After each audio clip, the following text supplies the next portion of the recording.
हाँ जी, तो क्या हाल चाल है आप सभी लोगों के। मेरा नाम है शिवम सक्सेना। आप सभी का स्वागत करता हूं आज की इस वीडियो के अंदर, जिसमें हम जनवरी 2026 के इंपॉर्टेंट करंट अफेयर्स, चाहे वो नेशनल इवेंट्स रहे हो, चाहे वो इंटरनेशनल इवेंट्स रहे हो, चाहे वो कोई डिफेंस एक्सरसाइज रही हो, कोई इंपॉर्टेंट रिपोर्ट रही हो, चाहे क्लाइमेट को लेकर रही हो, लेबर इंडेक्स को लेकर रही हो, रेडीनेस इंडेक्स को लेकर रही हो, या अलग अलग नेशनल पार्क्स या कोई टाइगर रिजर्व न्यूज में रहा हो, कोई हिस्ट्री के रिगार्डिंग कोई भी करंट इवेंट जो आपके जनवरी के महीने के अंदर रहा होगा 2026 के अंदर, उसको हम आज इस वीडियो के अंदर कवर करेंगे, जो आपके अल्टीमेटली अपकमिंग एनडीए एग्जाम और सीडीएस एग्जाम के लिए जो है इंपॉर्टेंट रहेगा। तो बिना किसी देरी के जो है हम लोग सीधा चलते हैं अपनी स्लाइड्स पर।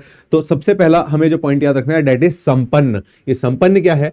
It is a online integrated platform है। बेसिकली किस चीज के लिए है? System for accounting and management of pension. Basically जो पेंशनर्स होते हैं, जिनकी गवर्नमेंट सर्वेंट जो होते हैं आपके, जब उनकी 60 ईयर्स हो जाती है तो उसके बाद वो रिटायर हो जाते हैं, तो उसके बाद उनको जो है गवर्नमेंट की तरफ से जो है पेंशन मिलती है, राइट। तो वो पेंशन के लिए ना एक स्पेशल सिस्टम बनाया गया है, संपन्न पोर्टल है वो बेसिकली। अब ये सिर्फ और सिर्फ बनाया गया है डिपार्टमेंट ऑफ टेलीकम्युनिकेशन के जो पेंशनर्स हैं, सिर्फ उनके लिए बनाया गया है ना। तो आपको मोटा मोटा ये याद रखना है कि संपन्न क्या है? It is a platform regarding management of pension scheme, right. Pension को रिगार्डिंग है ये। उसके बाद नेक्स्ट आता है आपका bureau of Indian standards. On its 79th foundation day, the Bureau of Indian Standards, ठीक है, was praised by the government for strengthening India's quality standards and supporting growth across the key sectors. Basically ये जो BIS है, bureau of Indian standards, ये अलग अलग commodities का standard set करता है कि भाई एटलीस्ट ये तो अच्छा होना चाहिए। आप जो क्वालिटी देखते हो ना कि ये अच्छी क्वालिटी का है, क्वालिटी चेक का जो टैग लगाता है अलग अलग आइटम्स के ऊपर, तो वो एक स्टैंडर्ड मेंटेन होता है ना हर कमोडिटी का। तो बेसिकली वो जो स्टैंडर्ड मेंटेन करता है वो ब्यूरो ऑफ इंडियन स्टैंडर्ड्स है, ये मेंटेन करता है। ये एक नेशनल स्टैंडर्ड बॉडी है बेसिकली, जो एस्टैब्लिश करी गई थी 2016 के अंदर के जो एक्ट आया था उसकी वजह से। और इसका जो हेडक्वार्टर आपको देखने को मिलेगा दिल्ली के अंदर देखने को मिलेगा। इसका फंक्शन क्या है? Basically it oversees the standardisation, marking and quality certification to the goods, कि भाई सिक्योरिटी रहे, जो सेफ्टी है वो प्रॉपर, वो यूज करने लायक है प्रोडक्ट की नहीं है, उसके बारे में बात करते हैं, स्टैंडर्ड सेट करता है, राइट। उसकी क्या रिलायबिलिटी है, एनवायरमेंटल प्रोटेक्शन करता है कि नहीं करता, हेल्थ रिस्क तो प्रमोट नहीं करता कहीं, है ना। तो इस तरीके से आपका जो है BIS जो है काम करता है। Next is policy support role. अलग अलग जो आपकी पॉलिसीज आती है सेंट्रल गवर्नमेंट की, स्टेट गवर्नमेंट की, उसके अंदर किस तरीके से ये कंज्यूमर को प्रोटेक्ट करता है उसके बारे में भी बात करता है, राइट। नेशनल प्रायोरिटीज को ध्यान में रखता है बेसिकली, कि स्वच्छ भारत अभियान को ध्यान में रखेगा, डिजिटल इंडिया, ठीक है, इन सबको लेके कंट्रीब्यूट करता है और उसी हिसाब से स्टैंडर्डाइजेशन सेट किया जाता है हर चीज का। तो क्योंकि ये न्यूज में बना हुआ था, दैट्स व्हाई इट्स इंपॉर्टेंट, ठीक है। उसके बाद नेक्स्ट आते हैं हम पंखुड़ी पोर्टल। ये जो पंखुड़ी पोर्टल है, this is launched by ministry of women and child development. और इस पोर्टल के अंदर बेसिकली क्या है, आपको जो है बहुत सारे इंडिविजुअल्स देखने को मिलेंगे, या आपको NRIs देखने को मिलेंगे, या आपको NGOs देखने को मिलेंगे, नॉन गवर्नमेंटल ऑर्गेनाइजेशंस, या CSR कंट्रीब्यूटर्स आपको देखने को मिलते हैं। CSR कंट्रीब्यूटर्स बेसिक मतलब कॉर्पोरेट सोशल रिस्पॉन्सिबिलिटी। जितने भी बड़ी बड़ी कॉर्पोरेट्स होती हैं, प्राइवेट फर्म्स होती हैं, प्राइवेट कंपनियां होती हैं, वो अपने प्रॉफिट मार्जिन का कुछ हिस्सा जो है वो समाज के वेलफेयर के लिए भी लगाती हैं। तो जनरली वो 2% के आसपास होता है। तो CSR कंट्रीब्यूशंस बेसिकली। इसके अलावा अलग अलग कंपनीज और गवर्नमेंट की एजेंसी जो है मिलके जो है इस पंखुड़ी पोर्टल के अंदर चला रहे हैं काम। क्या है ये? Digital portal. डिजिटल पोर्टल एक तरीके का एक सिंगल विंडो है, ताकि कोऑर्डिनेशन बना रहे और ट्रांसपेरेंसी मेंटेन रहे। बेसिकली क्यों बनाया गया है ये पोर्टल? ताकि ध्यान रखा जाए न्यूट्रिशन के ऊपर, हेल्थ के ऊपर, चाइल्ड वेलफेयर के ऊपर, चाइल्ड प्रोटेक्शन के ऊपर, रिहेबिलिटेशन के ऊपर, और वुमेन सेफ्टी को लेकर और एम्पावरमेंट को लेकर बेसिकली आपका पोर्टल बनाया गया है। तो Pankhudi portal launch by ministry of women and child development. उसके बाद नेक्स्ट आते हैं हम इसमें स्वदेश दर्शन स्कीम। स्वदेश दर्शन स्कीम बेसिकली स्टार्ट तो 2015 के अंदर हुई थी ये, और इसके अंदर अलग अलग जितने भी हमारे टूरिस्ट स्पॉट्स हैं, टूरिस्ट प्लेसेस हैं इंडिया के अंदर, उनको एक सर्किट के थ्रू कनेक्ट किया जा रहा है, ठीक है। बेसिकली रोडवेज के थ्रू कनेक्ट किया जाएगा, या आपके कोस्टल वेज के थ्रू कनेक्ट किया जाएगा। जैसे बुद्धा सर्किट है, जितने भी बुद्ध के रिगार्डिंग जितने भी इंपॉर्टेंट प्लेसेस हैं, ठीक है, तो उनको एक बारी में जोड़ दिया। तो ऐसे ही मिनिस्ट्री ऑफ टूरिज्म ने क्या करा है, अभी 75 नए प्रोजेक्ट्स और ज्यादा लॉन्च कर दिए इसी स्वदेश दर्शन स्कीम के अंदर, राइट। आपको इसमें कोस्टल सर्किट्स देखने को मिलते हैं, जिसमें बीचेस को, ओशियंस को कनेक्ट किया जाता है, क्योंकि कोस्टल अट्रैक्शन बहुत ज्यादा है भाई, बीच पे घूमने सब जाते हैं। वाइल्ड लाइफ सर्किट्स है, उसको प्रोटेक्ट करना है कि भाई एनिमल्स का जो हैबिटेशन है, जो नेचुरल हैबिटेशन है, वो खराब ना हो। इसके अलावा स्पिरिचुअल सर्किट्स, बहुत सारी स्पिरिचुअल, 4 धाम यात्रा, ठीक है, तो वो पूरा सर्किट डेवलप करना। कल्चरल सर्किट्स हो गए आपके अलग अलग नॉर्थ ईस्ट रीजन के अंदर, है ना। हेरिटेज सर्किट्स हो गए, अलग अलग जो हमारी हेरिटेज मॉन्यूमेंट्स जो साइट्स होती हैं। तो 75 नए प्रोजेक्ट्स ऐड करे गए हैं बेसिकली आपके स्वदेश दर्शन स्कीम के अंदर, जिसको कौन चला रहा है? मिनिस्ट्री ऑफ टूरिज्म चला रहा है। उसके बाद नेक्स्ट है आपका एनपीएस वात्सल्य स्कीम। एनपीएस मतलब नेशनल पेंशन स्कीम बेसिकली आपका। तो हमारी जो ऑर्गेनाइजेशन है पीएफआरडीए, जिसको बोलते हैं pension fund regulatory and development authority, basically इसने इशू करी है नई गाइडलाइंस, किसके लिए? अपनी स्कीम एनपीएस वात्सल्य स्कीम 2025 के लिए। अब ये इंपॉर्टेंट क्यों है? एक तो सबसे पहले पॉइंट इसमें याद रखना है कि इसमें कौन एलिजिबल है? सिर्फ और सिर्फ 18 साल से कम वाले लोग एलिजिबल हैं इसके अंदर, बस ये पॉइंट सबसे पहले तो इंपॉर्टेंट है ये, राइट। और ड्यूरिंग दिस पीरियड जो भी गार्जियन होगा, जो भी पेरेंट्स होंगे, वो बेसिकली अकाउंट को मैनेज करेंगे। मिनिमम कंट्रीब्यूशन आपका सिर्फ 250 रुपए है, मैक्सिमम आपकी जो इच्छा है, ठीक है। अब जैसे ये as a minor account consider किया जाएगा, लेकिन जैसे ही वो 18 साल का हो जाएगा बच्चा, तो अल्टीमेटली ये एक रेगुलर एनपीएस अकाउंट बन जाएगा। वात्सल्य वाली स्कीम से बाहर आकर रेगुलर अकाउंट बन जाएगा ये, राइट। तो ये एक इंपॉर्टेंट पॉइंट है, ये याद रखना कि भैया 18 साल से कम वालों के लिए स्कीम है वात्सल्य स्कीम, और जो 18 साल से ज्यादा है उनका नॉर्मल जो एनपीएस अकाउंट होता है वही है आपका बेसिकली। उसके बाद आता है आपका 28th मीटिंग हुई है अभी सीएसपीओसी की। तो बेसिकली ये सीएसपीओसी क्या है? Conference of speakers and presiding officers of the Commonwealth Nations. Basically जो भी कॉमनवेल्थ नेशंस हैं, कॉमनवेल्थ नेशंस वो हैं जो एक टाइम पर ब्रिटेन की कॉलोनी हुआ करते थे, ठीक है, the great Britain kingdom, basically उसकी जो कॉलोनीज हुआ करते थे, उन सब ने मिलकर एक अपना ग्रुप बना रखा है।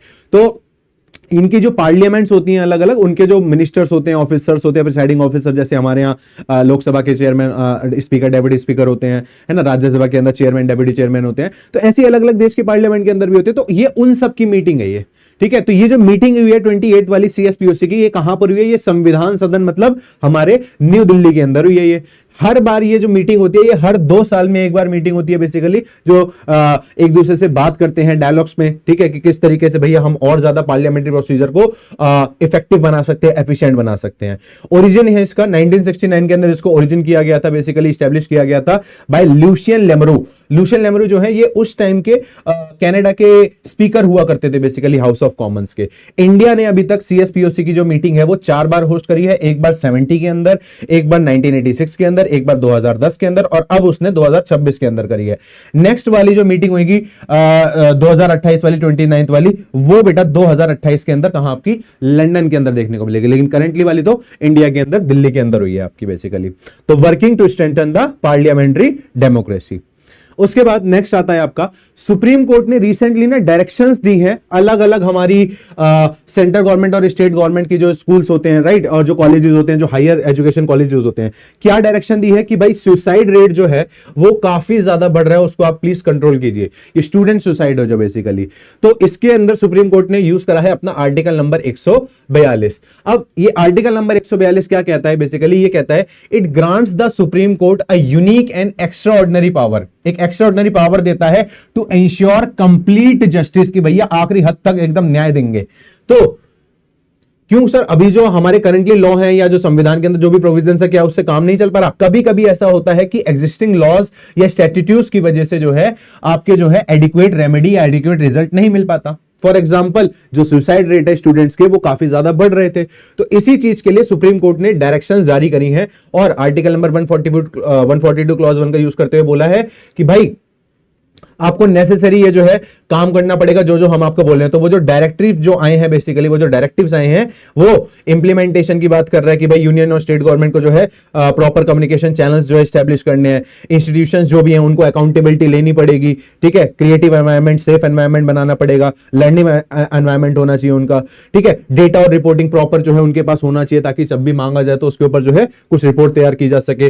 फैकल्टी वैकेंसीज बोला है कि अगले 4 महीनों के अंदर भैया फैकल्टी भरो अपनी, और वाइस चांसलर्स और रजिस्ट्रार्स को 1 महीने के अंदर अंदर अभी अपॉइंट करा जाए, ठीक है, स्कॉलरशिप वगैरह दी जाए, हेल्थ केयर एक्सेसरी दी जाए कि 1 किलोमीटर के आसपास ही जो भी आपका कॉलेज है, जो भी हायर इंस्टीट्यूशन है, उनके 1 किलो के आसपास ही जो है आपकी मेडिकल सुविधाएं भी उपलब्ध हो। तो ये सुप्रीम कोर्ट ने बेसिकली अभी अभी डायरेक्टिव जो है इशू करें। तो आर्टिकल नंबर 142 जो है वो आपका न्यूज में रहा था, तो ये सुप्रीम कोर्ट की स्पेशल पावर होती है, वो ऐसे डायरेक्टिव जो है जनरेट कर सकता है। इवन जो प्रेसिडेंट होते हैं वो भी जो है इस आर्टिकल को यूज करते हुए किसी ना किसी चीज पर सजेशन भी मांग सकते हैं सुप्रीम कोर्ट से ही। उसके बाद I am sorry, responsible nation index. Responsible nation index जो है रिसेंटली इंडिया ने ही लॉन्च करा है कि भैया पूरी दुनिया के अंदर जितने भी अलग अलग देश हैं वो कितनी रिस्पॉन्सिबिलिटी, कितनी जिम्मेदारी जो है उठा रहे हैं। तो फोकस क्या देखते हैं ये बेसिकली इस रिपोर्ट के अंदर, shifts the focus from economic power to ethical governance. ठीक है भैया, आप होगे बहुत बड़ी इकोनॉमिक पावर, लेकिन क्या आप एथिकली गवर्नमेंट चला रहे हो, सस्टेनेबिलिटी के बेसिस पर चला रहे हो, क्या आप रिस्पॉन्सिबिलिटी ले रहे हो हर चीज की। For example US, no doubt economic power है, लेकिन क्या कर रहा है, राइट। ऐसे ही कोर डायमेंशन जो है क्या है, ये इवेल्युएट करता है कंट्रीज को 4 बेसिस पर बेसिकली कि एथिकल गवर्नेंस चल रहा है या सोशल वेलबींग, वहां के लोग बाग ठीक चल रहे हैं कि नहीं चल रहे हैं, एनवायरमेंट स्टीवर्डशिप मतलब एनवायरमेंट को बहुत ज्यादा हानि तो खराब नहीं कर रहे हैं, और ग्लोबल रिस्पॉन्सिबिलिटी ले रहे हैं कि नहीं ले रहे हैं, राइट। और साथ ही साथ जो है developed by world intellectual foundation in collaboration with JNU and IIM Mumbai, इनके साथ कोलैबोरेशन में बेसिकली इंडेक्स तैयार किया गया है। रैंकिंग की बात करें तो सिंगापुर जो है वो रैंक नंबर 1 पर आता है, स्विट्जरलैंड सेकंड पर आता है, डेनमार्क थर्ड पर। इंडिया की बात तो इंडिया जो है 16वीं रैंक पर आता है रिस्पॉन्सिबिलिटी के क्राइटेरिया के अंदर, राइट। तो इंडिया ने ही लॉन्च करी है आपका रिस्पॉन्सिबल नेशंस इंडेक्स। उसके बाद वीमर ट्रायंगल जो है आपका न्यूज में बना रहा। पहली बार इंडिया ने जो है वीमर ट्रायंगल की इस मीटिंग के अंदर जो है पार्टिसिपेशन किया है। अब पहली बात तो ये है क्या, तो वीमर जो सबसे पहले तो ये समझो वीमर जो है ये जगह है जर्मनी के अंदर, राइट। तो ये जो वीमर ट्रायंगल है बेसिकली कुछ नहीं है, ये ट्राइलेटरल मीटिंग है, 3 देशों के अलग अलग जो बड़े बड़े ब्यूरोक्रेट्स होते हैं, डिप्लोमेट्स होते हैं, वो आपस में आके मीटिंग करते हैं। अब ये 3 देश कौन कौन से हैं, फ्रांस है, जर्मनी है और पोलैंड है। तो पहली बार जब इसकी मीटिंग 1991 के अंदर हुई थी तो वो वीमर नाम की जगह पे हुई थी, तो इसीलिए इसको वीमर ट्रायंगल फॉर्मेट बोला जाता है, राइट। अब ये क्यों बनाया गया था, ताकि जो है ये सिक्योर कर सके अपने इंटरेस्ट को, रेजिलिएंट यूरोप स्ट्रेंथन करेंगे, पॉलिटिकल स्ट्रक्चर को सिक्योरिटी बढ़ाएंगे, इकोनॉमिक कोऑपरेशन करेंगे, राइट। और सेंट्रल यूरोपियन कंट्रीज और वेस्टर्न यूरोपियन कंट्रीज के बीच में जो है एक इक्विलिब्रियम बनाने की कोशिश करेंगे। तो वीमर ट्रायंगल आपका 1991 के अंदर एस्टैब्लिश किया गया था। रिसेंटली जो है इंडिया ने इसकी मीटिंग के अंदर पार्टिसिपेट किया था। तो दिस शोज कि हमारा जो यूरोप के साथ जो हमारा स्ट्रेटेजिक कन्वर्जेंस है वो ऑब्वियसली जुड़ रहा है, हमारे बायलैटरल ट्राइज अच्छे चल रहे हैं इनके साथ, राइट। इसके अलावा European support for India's energy sector, India की जो सिक्योरिटी नीड्स हैं उसको भी फुलफिल करता है ये। तो आपको मोटा मोटा जो है याद रखना है वीमर ट्रायंगल के अंदर एक तो सबसे पहले 3 कंट्रीज कौन कौन सी हैं, फ्रांस हो गया, जर्मनी हो गया और पोलैंड हो गया। 1991 के अंदर जो है एस्टैब्लिश किया गया था। नेक्स्ट पे अगर हम चलें तो joint water measurement by India and Bangladesh. Basically recently India और बांग्लादेश ने अपनी एक पहले ट्रीटी करी थी, उसको एक्सपायर होने से पहले जो है फाइनलाइज करने की बात करी गई, क्योंकि दिसंबर में एक्सपायर हो रही है वो, तो उसको दोबारा से फाइनलाइज करने की बात की जा रही है। अब बेसिकली ये पूरी बात क्या है, ये जो पूरी की पूरी ट्रीटी है ये गंगा के पानी को शेयरिंग को लेके है। तो इनिशियली ये बांग्लादेश और इंडिया के बीच में ट्रीटी हुई थी 1996 के अंदर, ठीक है। तो वाटर शेयरिंग ट्रीटी थी बेसिकली 12 दिसंबर 1996 को जो है साइन करा गया था इंडिया और बांग्लादेश के बीच में।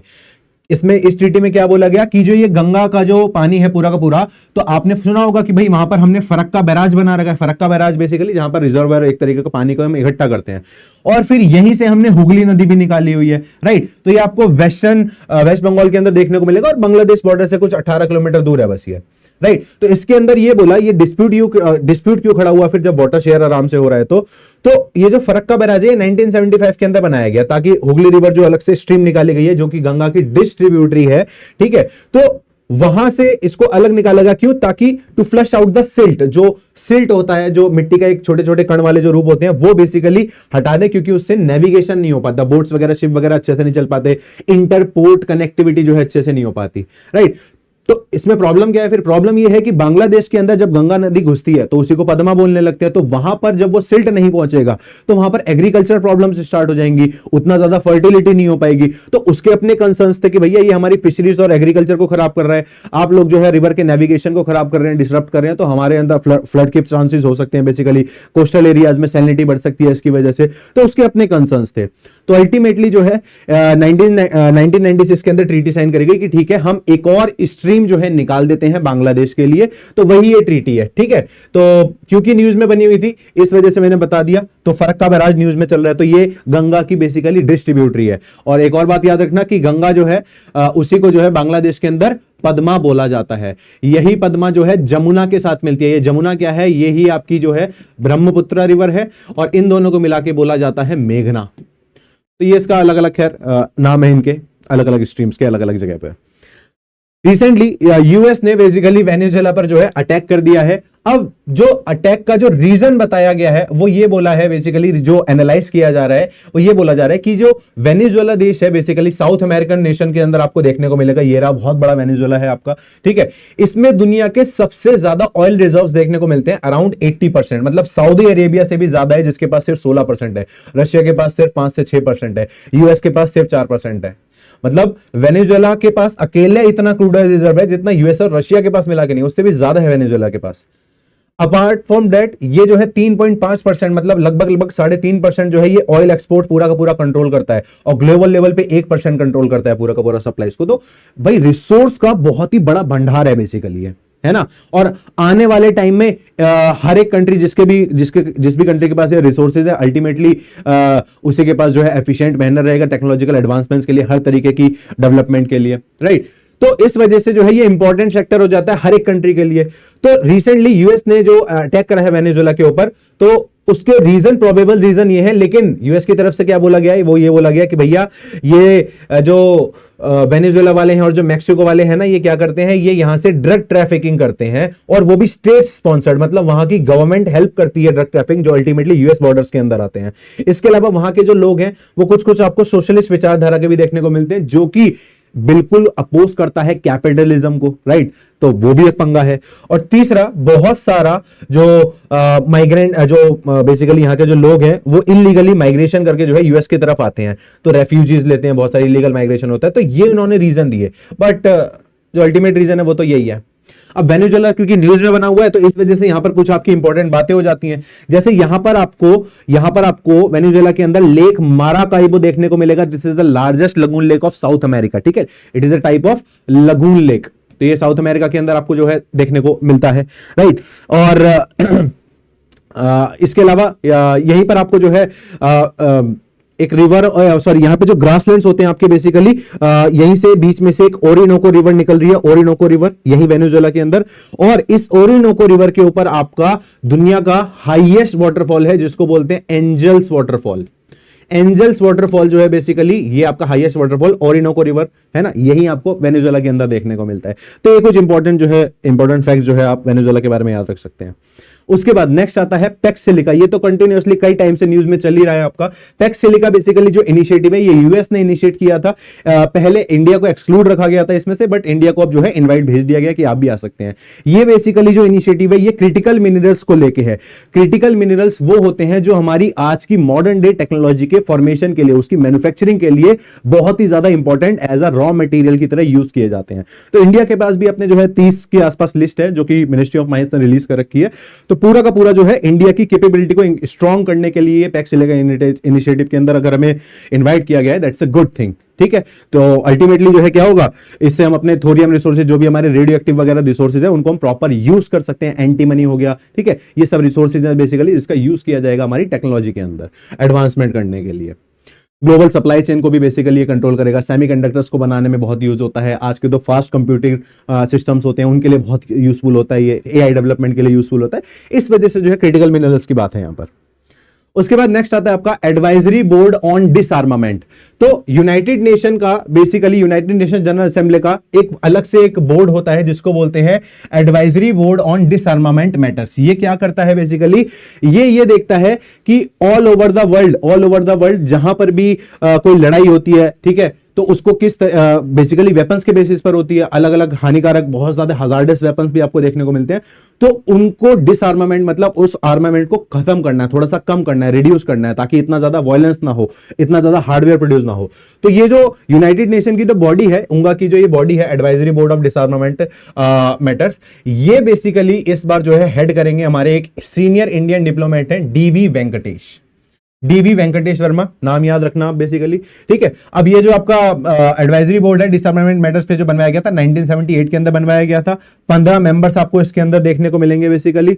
और इसके अलावा आपको जो है फंक्शंस क्या है इसके, एडवाइजेस द सेक्रेटरी जनरल को एडवाइजेस देगा, रिव्यूज रिसर्च वगैरह करेगा पूरा, राइट। बोर्ड ऑफ ट्रस्टीज के बारे में बताएगा, कौन कौन से दुनिया के अंदर प्रोग्राम चल रहे हैं डिसआर्मामेंट के, ठीक है, पीस टॉक्स कहां पर चल रही है, तो उन सब चीजों के बारे में बात करेगा। तो रिसेंटली इसी के जो चेयरमैन बने हैं वो बने आपके DB Venkatesh Varma. Next is Chabahar port amidst US Iran tension. Basically अभी जो है यूएस ईरान टेंशन काफी ज्यादा बढ़ गई हैं, तो वहीं पर जो इंपॉर्टेंट एक पोर्ट है ईरान का जिसको बोलते हैं चाहबार पोर्ट। तो सबसे पहले तो ये पॉइंट हो गया कि चाहबार पोर्ट कहां है भैया, ईरान के अंदर है, ये रहा, है ना, यहां आपको देखने को मिलेगा। लोकेशन बोले तो गल्फ ऑफ ओमान के पास आपको जो है ये देखने को मिलेगा। गल्फ ऑफ ओमान यहीं से निकल रहा है, आपका स्ट्रेट ऑफ हॉर्मुज हो गया बेसिकली, ठीक है। और इसी के पास आपको पाकिस्तान का पोर्ट देखने को मिलता है, ग्वादार पोर्ट। तो लोकेशन वाइज जो है ये इंपॉर्टेंट हो जाता है। समटाइम्स क्या पता वो पूछ ले कि ईस्ट में है कि वेस्ट में है ना, इस तरीके से पूछा जा सकता है वो। तो यहीं पर आपको ग्वादार पोर्ट भी देखने को मिलेगा। अब ये जो आपका चाहबार पोर्ट है ये बेसिकली दो अलग अलग पोर्ट से मिलकर बना है, एक को बोलते हैं शहीद कलंतरी और एक को बोलते हैं शहीद बेहस्ती। तो एटलीस्ट बस ईरान और ग्वादार की लोकेशन पता हो उतना ही बढ़िया रहेगा।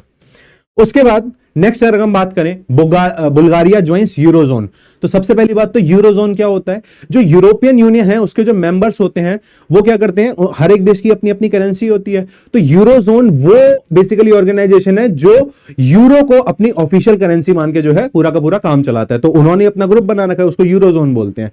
तो रिसेंटली बुल्गारिया जो है इसका 21st मेंबर बना है जिसने अपनी करेंसी को चेंज कर लिया है यूरो के अंदर। और 10 साल के बाद ऐसा हुआ है कि कोई बाल्कन नेशन ने ज्वाइन करा हो बेसिकली इसको। तो यूरोजोन क्या है, officially the euro area refers to the geographic and economic region comprising those members of the European Union। तो यूरोपियन यूनियन के जो मेंबर्स होते हैं और वो जो यूरोपियन जो यूरो को अपनी जो करेंसी बना लेते हैं वो बेसिकली यूरोजोन के मेंबर कहलाते हैं, राइट। जो क्रोएशिया था वो लास्ट मेंबर था, 2023 के अंदर गया था, लेकिन इस बार जो है आपका बुल्गारिया ने रिसेंटली इसको ज्वाइन करा है। उसके बाद नेक्स्ट हम आते हैं किस पे, स्पेन इन Indo Pacific ocean initiative. Basically India ने स्पेन को अभी अभी इनवाइट करा है अपने इनिशिएटिव, कौन से initiative, Indo Pacific ocean initiative के अंदर। अब ये इंडो पैसिफिक ओशन इनिशिएटिव क्या है, it was launched by India, India ने लॉन्च करा था नवंबर 2019 के अंदर जब आसियान की मीटिंग हुई थी बैंकॉक के अंदर, ठीक है। तो क्यों इंडिया ने लॉन्च करा, क्या ऑब्जेक्टिव था इसका, its objective was to promote cooperation for a free and open Indo Pacific. जो पूरा का पूरा इंडो पैसिफिक एरिया है आपका पैसिफिक ओशन वाला, ठीक है, यहां पर open rules, basically rules based society चले, पूरी की पूरी रूल्स बेस्ड रीजनल ऑर्डर चले कि भाई अगर प्रॉपर कंट्री के कोई रूल्स बना रखे हैं, लॉ बना रखे कि आपको उसको फॉलो करके आप आगे जो है फर्दर माइग्रेट कर सकते हैं, आगे बढ़ सकते हैं आगे। तो इससे क्या होगा, स्ट्रेंथनिंग भी बढ़ेगी, नेशन की सिक्योरिटी भी बढ़ेगी, सेफ्टी स्टेबिलिटी की भी बात होती है, साथ ही साथ मैरीटाइम डोमेन के अंदर डेवलपमेंट भी होगी साथ में। तो India Pacific ocean initiative basically India ने लॉन्च करा था 2019 के अंदर और रिसेंटली स्पेन को भी इनवाइट करा है हमने। उसके बाद आरबीआई ने अपनी एक रिपोर्ट पब्लिश करी है जिसको बोलते हैं financial stability report, FSR report. तो कौन रिलीज करता है, आरबीआई रिलीज करता है इसको। तो 2025 में बेसिकली इन्होंने रिलीज करी और क्या बताया, systematic risk and banking system resilience की। बेसिकली ये जो रिपोर्ट है ये बैंकिंग सिस्टम के ऊपर है कि हमारा बैंकिंग सिस्टम कितना अच्छा है, कहां कहां दिक्कतें हैं उनको हम किस किस तरीके से ठीक कर सकते हैं। तो एफएसआर का मतलब क्या होता है, the financial stability report is a by annual assessment. मतलब ये हर 2 साल में एक बार आती है जिसमें आरबीआई इवेल्युएट करता है। क्या इवेल्युएट करता है कि इंडिया का जो फाइनेंशियल सिस्टम है उसकी हालत किस तरीके की है, कौन कौन से बैंक्स हैं, कौन कौन से नॉन बैंकिंग फाइनेंशियल कंपनीज आपको एनबीएफसीज देखने को मिलती हैं, जैसे मुथूट फाइनेंस वगैरह हो गया, चोलामंडलम हो गया, है ना। इसके अलावा फाइनेंशियल मार्केट्स आपकी जो कैपिटल मार्केट होती है, ठीक है, अदर इंस्टीट्यूशंस। तो ये सबके बीच में स्टेबिलिटी बनी रहे, ठीक है, क्राइसिस को हम प्रिवेंट कर सकें। तो इसी चीज के ऊपर ये पूरी की पूरी जो है रिपोर्ट बनाई जाती है, आरबीआई इसको पब्लिश करता है। तो ये भी बताती है कि भाई हमारी जो जीडीपी है वो बेसिकली अभी बढ़ी है, 7.8% Q1 में थी और Q2 में जो है 8.2% आपको देखने को मिल रही है। नॉन परफॉर्मिंग एसेट में भी आपको जो है गिरावट देखने को मिलती है। नॉन परफॉर्मिंग एसेट वो होते हैं जैसे आपने लोन लिया और फिर उसको वापस नहीं करा और 90 दिन से ज्यादा हो गए हैं, तो वो एनपीए की कैटेगरी में डाल दिया जाता है, नॉन परफॉर्मिंग एसेट, राइट। तो उसमें भी गिरावट देखने को मिली है। तो इस वजह से क्या है, हमारी जब एनपीए कम होता है तो बैंकों के पास ज्यादा पावर आती है कि वो ज्यादा पैसा जो है लेंड कर सके डेवलपमेंटल वाले सेक्शन में, तो वहां से उनको भी पैसा मिलेगा और डेवलपमेंट तो चल ही रहा है, राइट। तो आरबीआई की ये फाइनेंशियल स्टेबिलिटी रिपोर्ट देखने को मिली आपको। उसके बाद लैब ग्रोन डायमंड्स। अब देखो डायमंड जो है वो भैया सबसे पहली बात तो नेचुरल कंडीशन में ही उगाए जा सकते हैं, उगाए भी क्या जा सकते हैं, अपने आप बनते हैं भैया, नेचुरली अकर होते हैं, और वो भी डेप्थ में। आप जैसे जैसे सरफेस के नीचे जाते जाएंगे तब जाके कहीं इंटेंस हीट और इंटेंस प्रेशर वाला जब मामला डेवलप होगा तब जाकर कहीं बेसिकली वो डायमंड बन पाता है। जो कोयला होता है ना, जब कोयले के ऊपर एक्सट्रीम प्रेशर पड़ता है तब वो डायमंड में कन्वर्ट होता है।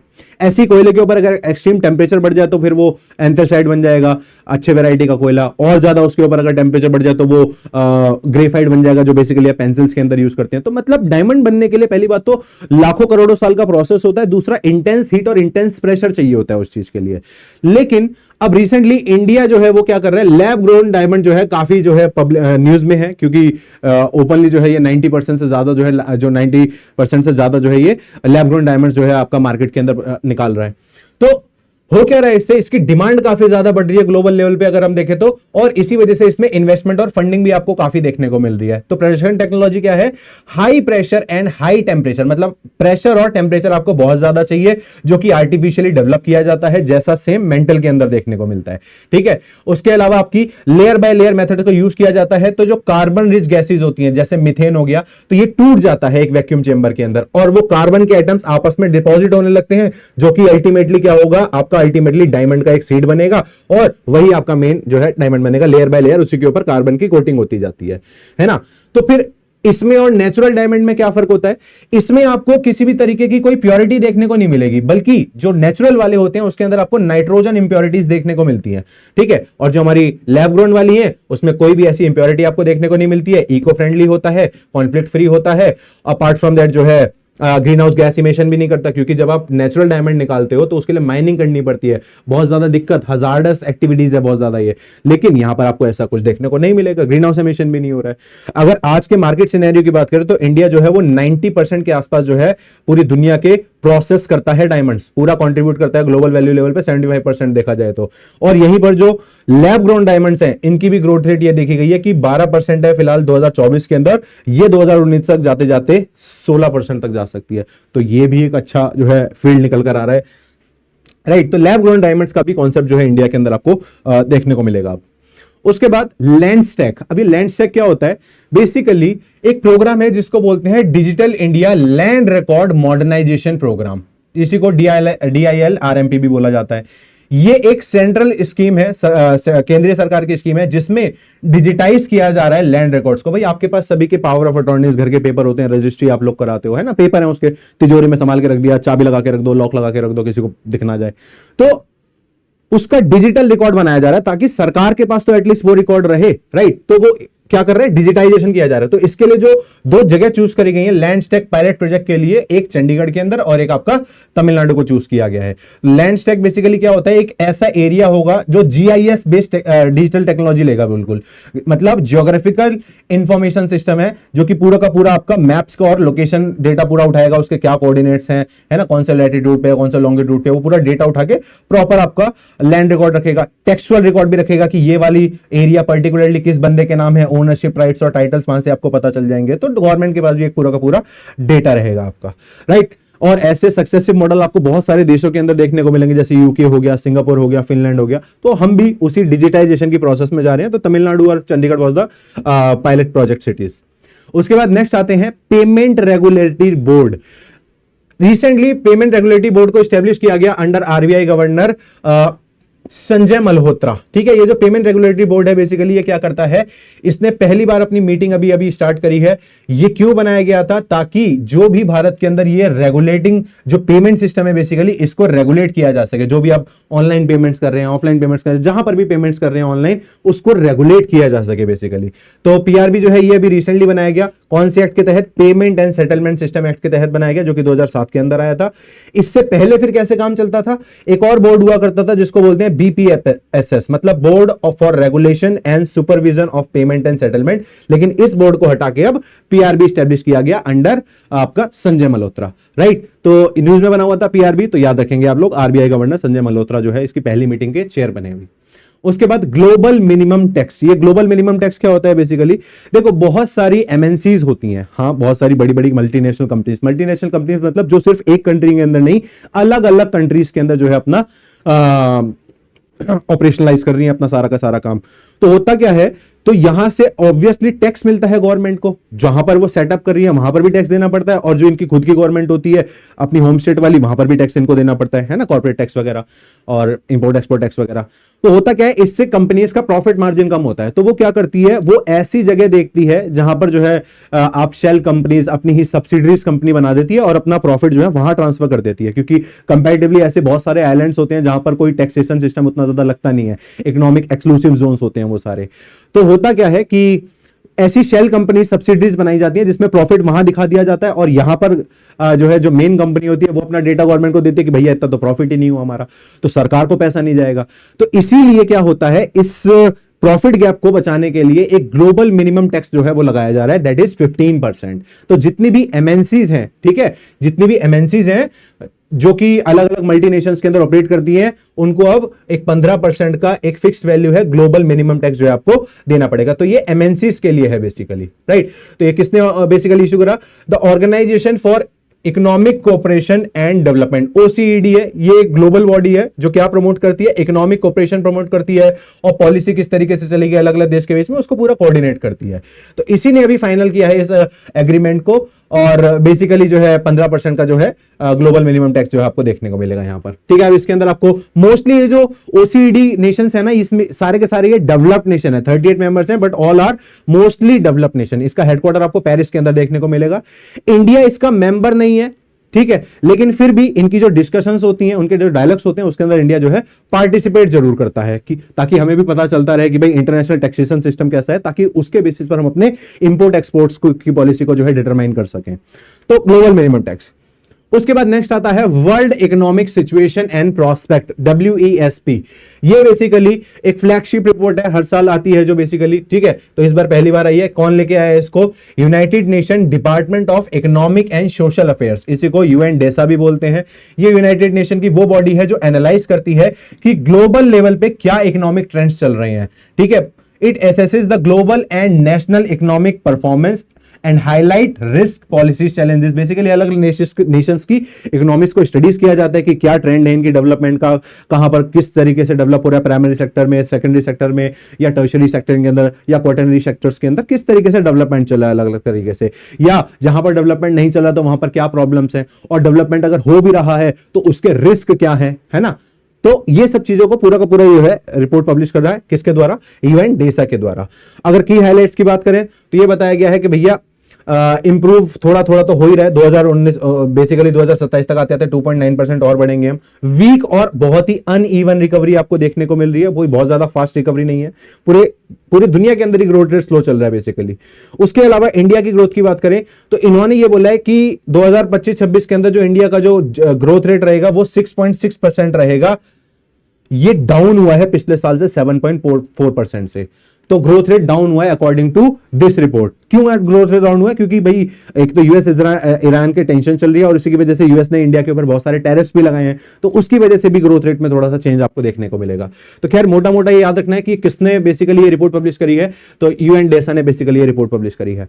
उसके बाद नेक्स्ट है आपका global risk report. Global risk report जो है this was publish by World Economic forum, WEF इसको रिलीज करता है, 2026 की रिलीज कर दी इसने। और बेसिकली इन्होंने इस रिपोर्ट के अंदर क्या बताया है कि भैया अलग अलग कंट्रीज के बीच में जो कॉन्फ्लिक्ट रहता है उसकी वजह से कहां कहां किस तरीके से ग्लोबली अलग अलग तरीके के रिस्क बढ़ते हैं आपका। तो रिपोर्ट बेसिकली क्या इवेल्युएट करता है, the global risk threats with cross border impact, जो भी अलग अलग देशों की बॉर्डर वाली लड़ाइयां होती हैं, over short term and long term. पहले एक तो 2 साल की रिपोर्ट देता है और फिर उसी का 10 ईयर की भी रिपोर्ट देता है कि क्या क्या चेंजेस आ रहे हैं पिछले 2 सालों के अंदर और 10 सालों के अंदर। वहां जियोपॉलिटिकल क्या चेंजेस आ रहे हैं, एनवायरमेंटल क्या चेंजेस आ रहे हैं, टेक्नोलॉजिकली क्या चेंजेस आ रहे हैं, है ना, सोसाइटी समाज के ऊपर क्या चेंजेस आ रहे हैं। तो बेसिकली ये रोड पूरी की पूरी हाईलाइट करती है कि आपकी इकोनॉमिक कॉन्फ्लिक्ट्स की वजह से, क्लाइमेटिक रिस्क की वजह से क्या क्या दिक्कतें होती हैं, किस तरीके से आप ग्लोबल कोऑपरेशन कर सकते हो, उस चीज के बारे में यह रिकमेंडेशन भी देता है। तो global risk report publish by WEF, world Economic forum. Next आता है आपका नारायण रामचंद्रन कमिटी। तो PFERDA बेसिकली ये क्या करता है, ये बेसिकली क्या करता है, strategic asset allocation and risk governance committee chaired by Shri Narayan Ramchandra. ये श्री रामचंद्र जो है पहले टाटा ग्रुप के जो है चेयरमैन भी रह चुके हैं। तो इनको अपॉइंट किया गया है, क्यों अपॉइंट किया गया है, नेशनल पेंशन स्कीम जो सरकार की चलती है उसमें जो इन्वेस्टमेंट है तो सरकार ने जो रूल बनाए हैं तो उसको चेक करने के लिए कमेटी बनाई गई है। तो नारायण रामचंद्रन कमेटी आपकी किस चीज के लिए है? नेशनल पेंशन सिस्टम को रिव्यू करने के लिए, उसके जो इन्वेस्टमेंट के रूल्स हैं। अब इस कमेटी के बारे में अगर बताएं तो क्या कौन कौन है? Expert group on pension investments, ये एनपीएस की गाइडलाइंस को जो है रिव्यू करेगा, जो सेंट्रल और स्टेट गवर्नमेंट निकालता है बेसिकली, या जो भी नॉन गवर्नमेंट सब्सक्राइबर्स होते हैं उन सब के बारे में देखता है कैसे कितने डेटा है, ठीक है, तो उन सबको बात करता है। The committee seeks to modernise NPS investments, improve returns responsibility, ताकि रिटर्न्स भी अच्छे आ सके, जिससे अल्टीमेटली इंडिया का पेंशन सिस्टम जो है स्ट्रेंथन हो सके और लॉन्ग टर्म स्टेबिलिटी आ सके। तो मोटा मोटा रामचंद्रन कमिटी जो है आपकी, this is appointed for national pension scheme investment rules. उसके बाद नेक्स्ट आता है आपका, नीति आयोग ने रिसेंटली एक रिपोर्ट पब्लिश करी है, green transition in cement, aluminium and MSME sector. Basically 3 sectors को लेकर अपनी रिपोर्ट पब्लिश करी है कि किस तरीके से अगले कुछ सालों के अंदर अगर हम यहां का इंफ्रास्ट्रक्चर इन्वेस्टमेंट अच्छी कर दें तो हम जो है ग्लोबली क्लाइमेट चेंज जो आ रहा है उसमें अपना अच्छा कंट्रीब्यूशन दे सकते हैं, कार्बन जो हमारा नेट जीरो कार्बन जो गोल है पहुंचने का, उस तक पहुंचने के लिए। तो सीमेंट सेक्टर की बात करें तो इंडिया जो है दुनिया के अंदर सेकंड लार्जेस्ट प्रोड्यूसर है बेसिकली सीमेंट का, 13% से ज्यादा जो है ग्लोबल आउटपुट ये देता है। लेकिन इस आउटपुट के चक्कर में ये 7% जो है ग्रीन हाउस गैसेज भी इजेक्ट करता है। तो ग्रीन हाउस गैसेज वो होती हैं जो हीट को ट्रैप कर लेती हैं, जो सन से जो हीट रेज आ रही होती हैं उसको ट्रैप कर लेती हैं, लाइक कार्बन डाइऑक्साइड। तो इसकी वजह से जो है अगर हम इसमें अगर इन्वेस्टमेंट और प्रॉपर एडमिनिस्ट्रेशन अच्छे करेंगे, अलग अलग ट्रांजिशन रूल में लेके आएंगे, तो हम जो है क्या कर सकते हैं, अपने ग्रीन हाउस गैसेज के इंपैक्ट को जो है एमिशन को कम कर सकते हैं। एल्यूमिनियम की सेक्टर की बात करें तो ऑब्वियसली इसमें भी आपको बहुत ग्रोथ देखने को मिलेगी कि भैया 2070 तक आते आते हम 37 मिलियन टन जो है एल्यूमिनियम जो है प्रोड्यूस कर लेंगे। अभी करंटली 4 मिलियन टन के आसपास है आपका 2023 का डेटा के हिसाब से। एमएसएमई सेक्टर की बात करें तो ये वो होते हैं micro small and medium enterprises, ये भी अपनी जीडीपी का लगभग 30% जो है कंट्रीब्यूट करते हैं, साथ ही साथ एक्सपोर्ट्स के अंदर 46% कंट्रीब्यूट करते हैं।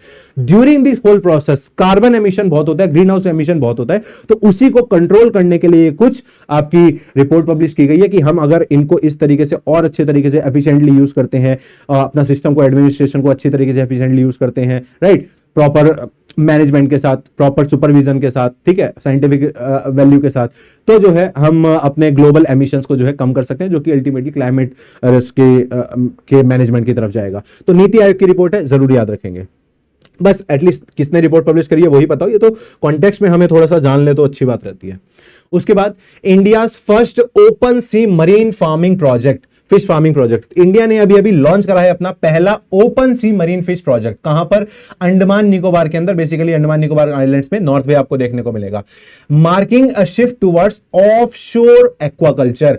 ऑफशोर एक्वाकल्चर का मतलब भाई एक होता है कि ये प्यारा भारत है और मैं यहीं कोस्टल एरिया पे ही अपना क्या नाम है फिशिंग वगैरह कर रहा हूं, लेकिन अगर मैं यहां से और दूर आ जाऊं और दूर आ जाऊं और दूर आ जाऊं, तो हम ओशियंस के मिड वाटर्स में या दूर जाते हैं, तो ऑब्वियसली वहां पर आपको ज्यादा स्पीसीज वगैरह देखने को मिलेंगी, ज्यादा वैरायटीज की फिश देखने को मिलेंगी। तो अभी इंडिया ने अपना ये पहला जो है ओपन फिश फार्मिंग प्रोजेक्ट जो है लॉन्च करा नॉर्थ बेसिकली अंडमान निकोबार के अंदर। तो ये मरीन फिश फार्मिंग एरिया होता है जहां पर फिश को कल्टीवेट किया जाएगा ओपन ओशियंस के अंदर, जहां पर लार्ज फ्लोटिंग केजेस, बड़े बड़े जो है जाली के केजेस लगाए जाएंगे और इन्हीं के अंदर बेसिकली आपका जो है मछलियां जो है इकट्ठी रहती रहेंगी। ये साइड में जो है जो वेस्ट होता है उसको भी इकट्ठा करते रहेंगे, जिसकी वजह से जो है आपकी डिजीज आउटब्रेक वगैरह ना हो, है ना। मैंग्रोव प्रोटेक्शन के अंदर भी अल्टीमेटली ये काम आएगा, ठीक है। तो इस वजह से जो है ये थोड़ा सा इंपॉर्टेंट हो जाता है और साथ ही साथ मरीन बायोडाइवर्सिटी और मरीन इकोलॉजी को प्रोटेक्ट करने के अंदर भी ये एक अच्छा स्टेप है, ठीक है। नई नई वैरायटीज की आपको जो है स्पीसीज देखने को मिलेंगे फिश की, बेसिकली जो डे टू डे यूज की जाती है हमारे स्टेपल फूड्स के अंदर, कोस्टल कंट्रीज के अंदर। तो याद रखना पहला जो फिश मरीन ऑफशोर वाला खुला है प्रोजेक्ट कहां पर है? अंडमान निकोबार के अंदर। उसके बाद नेक्स्ट आता है synthetic cattle breed. Synthetic cattle breed मतलब इंडिया ने रिसेंटली अभी अपनी 2 नई वैरायटीज जो है रजिस्टर करवाई है कैटल ब्रीड्स की। एक का नाम है करण फ्राइज और एक का नाम है वृंदावनी। तो भी होता क्या है, किसने बनाई है? ये बनाई है national dairy research institute, NDRI. ये बेसिकली डेयरी रिसर्च के अंदर सबसे प्रीमियर इंस्टीट्यूट आपको देखने को मिलेगा भारत के अंदर। तो सिंथेटिक कैटल ब्रीड्स होती क्या है? जहां पर अलग अलग ब्रीड्स, नई नई ब्रीड्स डेवलप की जाती हैं थ्रू प्लांट क्रॉस ब्रीडिंग, मतलब साइंटिफिक मीटिंग कराई जाती है कंट्रोल कंडीशंस के अंदर। हमारी जो इंडिजिनस कैटल्स होती हैं, गाय होती हैं, उनको जो बाहर की एक्सोटिक कैटल्स होती हैं, ठीक है, हाई मिल्किंग यील्डिंग वैरायटी वाली जो कैटल्स होती हैं, उनके साथ ब्रीड कराया जाता है और अल्टीमेटली जो प्रजनन के बाद जो नेक्स्ट जो आपकी जनरेशन निकल कर आती है, ठीक है, तो ऑब्वियसली उसके अंदर दोनों के ही अच्छे अच्छे गुण लिए जाएंगे। तो वही अच्छी ब्रीड के जो है दो नए हमने रजिस्टर करे हैं, एक का नाम है आपका एक तो करंट प्राइस और दूसरे का नाम है आपका वृंदावनी। अपार्ट फ्रॉम दैट हमारे पास 14 ऐसी कैटल ब्रीड्स आपको और देखने को मिलेंगी, ये दो हमारी रिसेंट अभी नई नई ऐड करी गई हैं। Next is export preparedness index. Export preparedness index की ये जो रिपोर्ट है ये अभी अभी लॉन्च करी है, किसने? नीति आयोग ने लॉन्च करी है। बेसिकली ये क्या बताता है? ये बताता है कि जो हमारी स्टेट्स हैं अलग अलग, वो कितनी रेडी हैं, ठीक है, कि अगर कोई डिमांड आ जाए particular availability of the resources के बेसिस पर, अगर कोई भी डिमांड आ जाए तो कोई स्टेट उसको कितना जो है प्रमोट, कितना फुलफिल कर पाएगी, उसको कितना सस्टेन कर पाएगी इस डिमांड को। तो capacity to promote and sustain exports, अलग अलग स्टेट्स और यूनियन टेरिटरीज की। तो टॉप परफॉर्मर की बात करें तो हमारी बड़ी स्टेट जो है जैसे महाराष्ट्र, ये काफी रेडी रहती है अलग अलग तरीके से जो है एक्सपोर्ट को प्रोवाइड करने के लिए। उसके बाद तमिलनाडु हो गया, गुजरात हो गया, राइट। इसके अलावा ये तो कोस्टल सिटीज हैं, फिर भी आपके अपार्ट फ्रॉम दैट भाई लैंडलॉक्ड सिटीज भी तो है, लैंडलॉक्ड स्टेट्स भी तो है। उत्तर प्रदेश भी अच्छा एक्सपोर्ट में देखता है, रेडी रहता है बिल्कुल। स्मॉल स्टेट्स की बात करें तो उत्तराखंड आपको देखने को मिलेगा, जम्मू कश्मीर, नागालैंड जैसी स्टेट्स आपको देखने को मिलेंगी। तो मोटा मोटा याद रखना है कि export preparedness index was launched by NITI Aayog.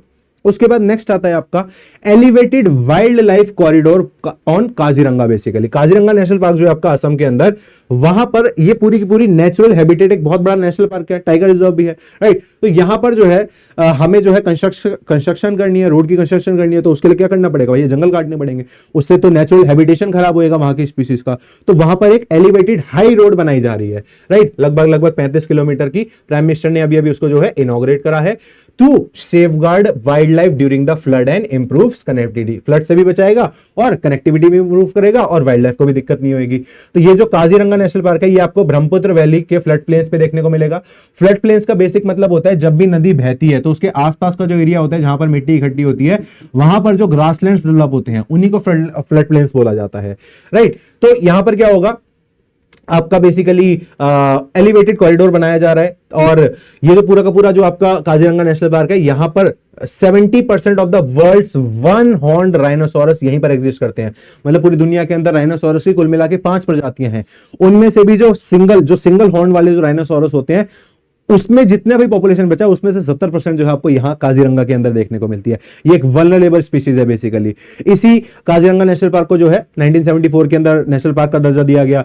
फिर जो है इसी को world heritage, UNESCO world heritage site बनाया गया 1985 के अंदर बेसिकली, राइट। तो काफी इंपॉर्टेंट एरिया है। अपार्ट फ्रॉम दैट ये बर्ड माइग्रेटरी एरिया के लिए भी बहुत इंपॉर्टेंट है। बहुत सारी हमारी ऐसी बर्ड्स होती हैं जो सेंट्रल एशियन फ्लाईवे पूरा घूम के हुए जाती हैं, तो यहां से भी वो होती हुई जाती हैं। दिस शोज कि यहाँ की जो बायोडाइवर्सिटी है वो बहुत ज्यादा डाइवर्स है, राइट। बहुत सारी बायोडाइवर्सिटी आपको देखने को मिलेगी।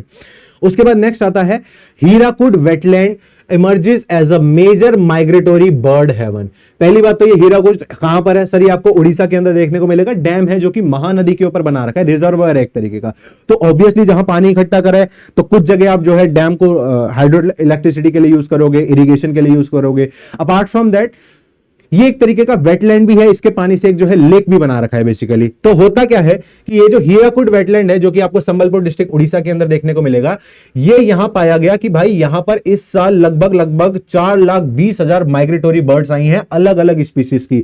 दैट मींस कि ये बहुत ही इंपॉर्टेंट वेटलैंड है, रामसर साइट है, जहां पर आपकी अलग अलग वैरायटीज की जो आपकी बर्ड्स होती हैं वो जो है सेंट्रल एशियन फ्लाईवे में जो घूमती हैं वो यहां पर आती हैं। तो अबाउट हीराकुड वेटलैंड की बात करें तो this wetland is a part of Hirakud reservoir, largest manmade reservoir है जो कि अलग महानदी के ऊपर आपका 26 किलोमीटर तक फैला हुआ है, राइट। और इसका जो पूरा महानदी का पानी है वो बेसिकली आपका जाता है बे ऑफ बंगाल के अंदर। हाइड्रो इलेक्ट्रिसिटी प्रोडक्शन भी होता है 350 मेगावाट का। इरिगेशन के लिए सपोर्ट यूज किया जाता है, मतलब 4.5 लाख हेक्टेयर जमीन सिंचाई की जाती है। अब ये जो हीराकुड वेटलैंड है, ठीक है, यहाँ एक बायोडाइवर्सिटी भी है यहाँ पर। तो इसी वजह से ये एक ऐसा स्टॉप ओवर पॉइंट बनता है जहां पर सेंट्रल एशियन फ्लाईवे पड़ता है, जहां से आपकी इंटरनेशनली माइग्रेटरी बर्ड रूट है बेसिकली। ये देखने को मिल रहा है। ये जो बर्ड्स होती हैं कुछ ऐसे जो है पूरा का पूरा जो है इस तरीके से अपना पूरा सेंट्रल एशियन फ्लाईवे है, ऐसे जो है घूमते घामते चलती रहती है इस तरीके से। ये सेंट्रल एशियन फ्लाईवे आपका, ठीक है। कॉमन स्पीसीज आपको बहुत सारी देखने को मिलेंगी और इसी को जो है रामसर साइट डिक्लेयर किया गया था कब? 2021 के अंदर। तो हीराकुड न्यूज में रहा था, कौन सी नदी के ऊपर है, कौन से स्टेट में है, डैम भी हमें पता चल गया, यही है न्यूज। नेक्स्ट आए अगर हम ताज ट्रेपीजियम जोन। अभी अभी रिसेंटली नेशनल ग्रीन ट्रिब्यूनल ने क्या बोला है, एक नोटिस जारी करा है सेंटर गवर्नमेंट को और उत्तर प्रदेश के गवर्नमेंट को। क्या बोला है कि भैया हमने वो जो ताजमहल को बचाने के लिए जो एनवायरमेंटल नॉर्म्स आपको जो गाइडलाइंस दी हैं, आप उसको ढंग से जरा फॉलो कीजिए, राइट। तो ये जो ताज ट्रेपीजियम में ये क्या है, it is designated eco sensitive area, जहां पर स्ट्रिक्ट एनवायरमेंटल रेगुलेशन चलेंगे। जैसे वहां हर एक की बाइक स्कूटी जाना अलाउड नहीं होगा, शायद ट्रैफिक अलाउड नहीं होगा, क्योंकि पॉल्यूशन की वजह से क्या होता है, मार्बल वगैरह खराब होता है, तो इसकी वजह से क्या होता है, डिग्रेड होता है पूरा का पूरा आसपास का एरिया। तो it covers Agra region and includes important heritage monuments such as Taj Mahal, Agra fort, है ना, फतेहपुर सीकरी हो गया आपका। तो ये इन सबको प्रमोट कर रहा है ताज ट्रेपीजियम जोन। तो आप लोगों से मेरा सवाल है कि आप लोग मेरे को ये बताएंगे कि पहली बात तो सबको पता ही है कि ये बनवाया किसने है ना, और किसके लिए बनवाया था, ये तो पता ही होता है। ये बताओ तुम कमेंट सेक्शन में कि ये जो ताजमहल जो बना है जिस मार्बल का, ये किस तरीके का मार्बल है, इसको क्या बोलते हैं, और साथ ही साथ मेरे को ये भी बताओ कि इंडिया के अंदर आपको वो मिनरल्स कहां बेसिकली देखने को मिलते हैं उस तरीके के मार्बल के। ठीक है जी, चलिए अपना नेक्स्ट जो है न्यूज आती है, satellite tagging of C turtles and conservation. तो पहली बार क्या किया जा रहा है, एक तरीके की टर्टल्स की एक प्रजाति होती है, एक स्पीसीज होती है, जिसको बोलते हैं olive ridley sea turtles. Basically ये चेन्नई कोस्ट के अलोंग आपको जो है देखने को मिले, और सैटेलाइट टैगिंग की जा रही है इनकी, ताकि इनको कंजर्व किया जा सके, इनको बचाया जा सके। अब ऑलरेडी इनकी क्या खास बात होती है, ये बहुत ही छोटे होते हैं। ऑलिव रिडली टर्टल्स जो होते हैं आर द स्मॉलेस्ट, और अच्छी खासी इनकी वैरायटी भी है, मतलब अच्छे खासी पॉपुलेशन भी है इनकी। कुछ कुछ जगह ग्लोबली आपको ज्यादा भी देखने को मिलती है, कुछ कुछ जगह कम भी देखने को मिलती है। इनका कलर, क्योंकि ऑलिव रिडली कलर का आपको देखने को मिलता है, तो उसी की वजह से देखने को मिलेगा। ये आपको ट्रॉपिकल वाटर्स के अंदर ज्यादा देखने को मिलेंगे, मतलब जो ट्रॉपिकल एरिया है, अगर ये आपका अर्थ है, ये इक्वेटर हो गया, ये कैंसर हो गया, ये कैप्रिकॉर्न हो गया, तो इस वाले एरिया के अंदर आपको ये ज्यादा देखने को मिलते हैं। तो इंडिया के अंदर आपको देखने को मिलेंगे, कोस्टल एरिया में, पैसिफिक ओशन के अंदर, अटलांटिक ओशन के अंदर भी देखने को मिलेंगे। इनकी डाइट क्या है, कार्निवोरस है, मीट खाते हैं। अच्छी बात, इनके यूनिक बिहेवियर क्या है, एक वर्ड होता है जिसको बोलते हैं अरीबाडा। अरीबाडा का मतलब ये क्या करती हैं, ये मास नेस्टिंग करते हैं, मतलब थाउजेंड्स ऑफ फीमेल टर्टल्स ये एक ही बारी में अंडे जो है दे देती हैं एक ही बीच पर, है ना, मास नेस्टिंग करने, उसी को बोलते हैं अरीबाडा। तो इंडिया के अंदर जो है बहुत सारी ऐसी मेजर मास नेस्टिंग की साइट्स देखने को मिली, जैसे रुस्कुलिया कोस्ट। ये रुस्कुलिया कोस्ट आपको चेन्नई के अंदर देखने को मिलेगा। ऋषिकुलिया जो है नदी का नाम भी है यहां पर आपका, ठीक है। गहिरमाथा बीच जो भीतरकनिका नेशनल पार्क का जो हिस्सा है, जो बेसिकली उड़ीसा के अंदर है, देवी नदी के किनारे, यहां पर भी ये मेजर नेस्टिंग साइट है, ठीक है। तो ये तो लार्जेस्ट नेस्टिंग साइट है, वो भी ग्लोबल लेवल पे। कंजर्वेशन स्टेटस की बात करें तो वन लेवल है कि भैया हाई रिस्क ऑफ एक्सटिंक्शन, अगर अभी भी नहीं इनकी बचाया तो फिर ये क्रिटिकली एंडेंजर्ड हो जाएंगे, फिर उसके बाद जो है खत्म ही हो जाएंगे, एक्सटिंक्ट हो जाएंगे। तो बचा लो अभी इनको। आपको क्या याद रखना है, ये जो अलग अलग जो नाम आए हैं सामने, कि भीतरकनिका नेशनल पार्क कहां देखने को मिल रहा है, उड़ीसा के अंदर। ऋषिकुलिया कोस्ट आपको कहां देखने को मिल रहा है, या बेसिकली आपको जो है देखने को मिल रहा है नीचे चेन्नई के पास, राइट। इस तरीके के जो है क्वेश्चन आपका बन जाएगा मेजर नेस्टिंग ग्राउंड्स के ऊपर, या सिंपल नेशनल पार्क कहां पर है, ऐसे क्वेश्चन आपके बन जाते हैं। उसके बाद नेक्स्ट आता है आपका बायोबिट्यूमिन। बायोबिट्यूमिन बेसिकली क्या है, इंडिया ने रिसेंटली अपना जो है सबसे पहला जो है कमर्शियली प्रोड्यूस बायोबिट्यूमिन लॉन्च कर दिया है ना। पहली कंट्री है जिसने बायोबिट्यूमिन बनाया है। ये होता क्या है, बायोबिट्यूमिन एक प्लांट बेस्ड अल्टरनेटिव है जो कि पेट्रोलियम बिट्यूमिन को रिप्लेस करने की कोशिश करेगा। होता क्या है बिट्यूमिन, ये बताओ। जब भी आप रोड बनाते हैं तो उसके अंदर आपने देखा होगा टार, है ना, टार जो होता है बेसिकली उसका यूज किया जाता है, एक तरीके का एडहेसिव होता है, तो वो रोड कंस्ट्रक्शन के अंदर यूज किया जाता है। तो उससे क्या होगा, उससे अल्टीमेटली उसको बनाने में पोल्यूशन होता है ना, बहुत सारी गैसेज, बहुत सारे पॉल्यूटेंट्स वगैरह निकलते हैं। तो अब की सरकार ने, हमारी इंडिया ने क्या करा है, बेसिकली बायोबिट्यूमिन बनाया है, जो कि प्लांट्स के वेस्ट, प्लांट ऑर्गेनिक मैटर के वेस्ट को यूज करके बिट्यूमिन बनाया गया, और जो अल्टीमेटली यूज किया जाएगा रोड कंस्ट्रक्शन के अंदर। तो बिट्यूमिन होता क्या है, bituminous is a black viscous hydrocarbon mixture, ठीक है। थिक पेट्रोलियम प्रोडक्ट होता है, basically obtained from crude oil, crude oil से इसको ऑब्टेन किया जाता है, और अल्टीमेटली जो है ये रोड कंस्ट्रक्शन में यूज किया जाता है, क्योंकि एज अ बाइंडर, चिपकाने के लिए। तो बायोबिट्यूमिन क्या होता है फिर, biobitumen is a renewable binder, ठीक है, रिन्यूएबल है, in which part of fossil based biobitumen is replaced by biomass. पूरा का पूरा जो बायोमास होगा, जो क्रूड ऑयल का जो एक्सट्रैक्ट करके निकाला जा रहा है, पूरा एनर्जी खर्च करी जा रही है, एमिशन करा जा रहा है, उस बायोमास को हटा के जो है क्या करेंगे, ये फॉसिल वाला बिट्यूमिन ऐड कर देंगे। तो इससे क्या होगा, एक तो ये जो फॉसिल वाला बिट्यूमिन बना ये प्लांट्स बेस्ड है, ऑर्गेनिक वेस्ट है एकदम, तो ज्यादा इससे क्या होगा, इससे दिक्कत नहीं होगी, कार्बन एमिशन को कम करेगा ये। तो इसीलिए बायोबिट्यूमेन इंडिया के लिए जो है बहुत इंपॉर्टेंट हो जाता है। क्यों? क्योंकि जो रिसेंटली जो टार है, ये जो बिटुमेन है, इसी को हम इंपोर्ट करते हैं 50% के आसपास, तो हमारा इतना पैसा जा रहा है।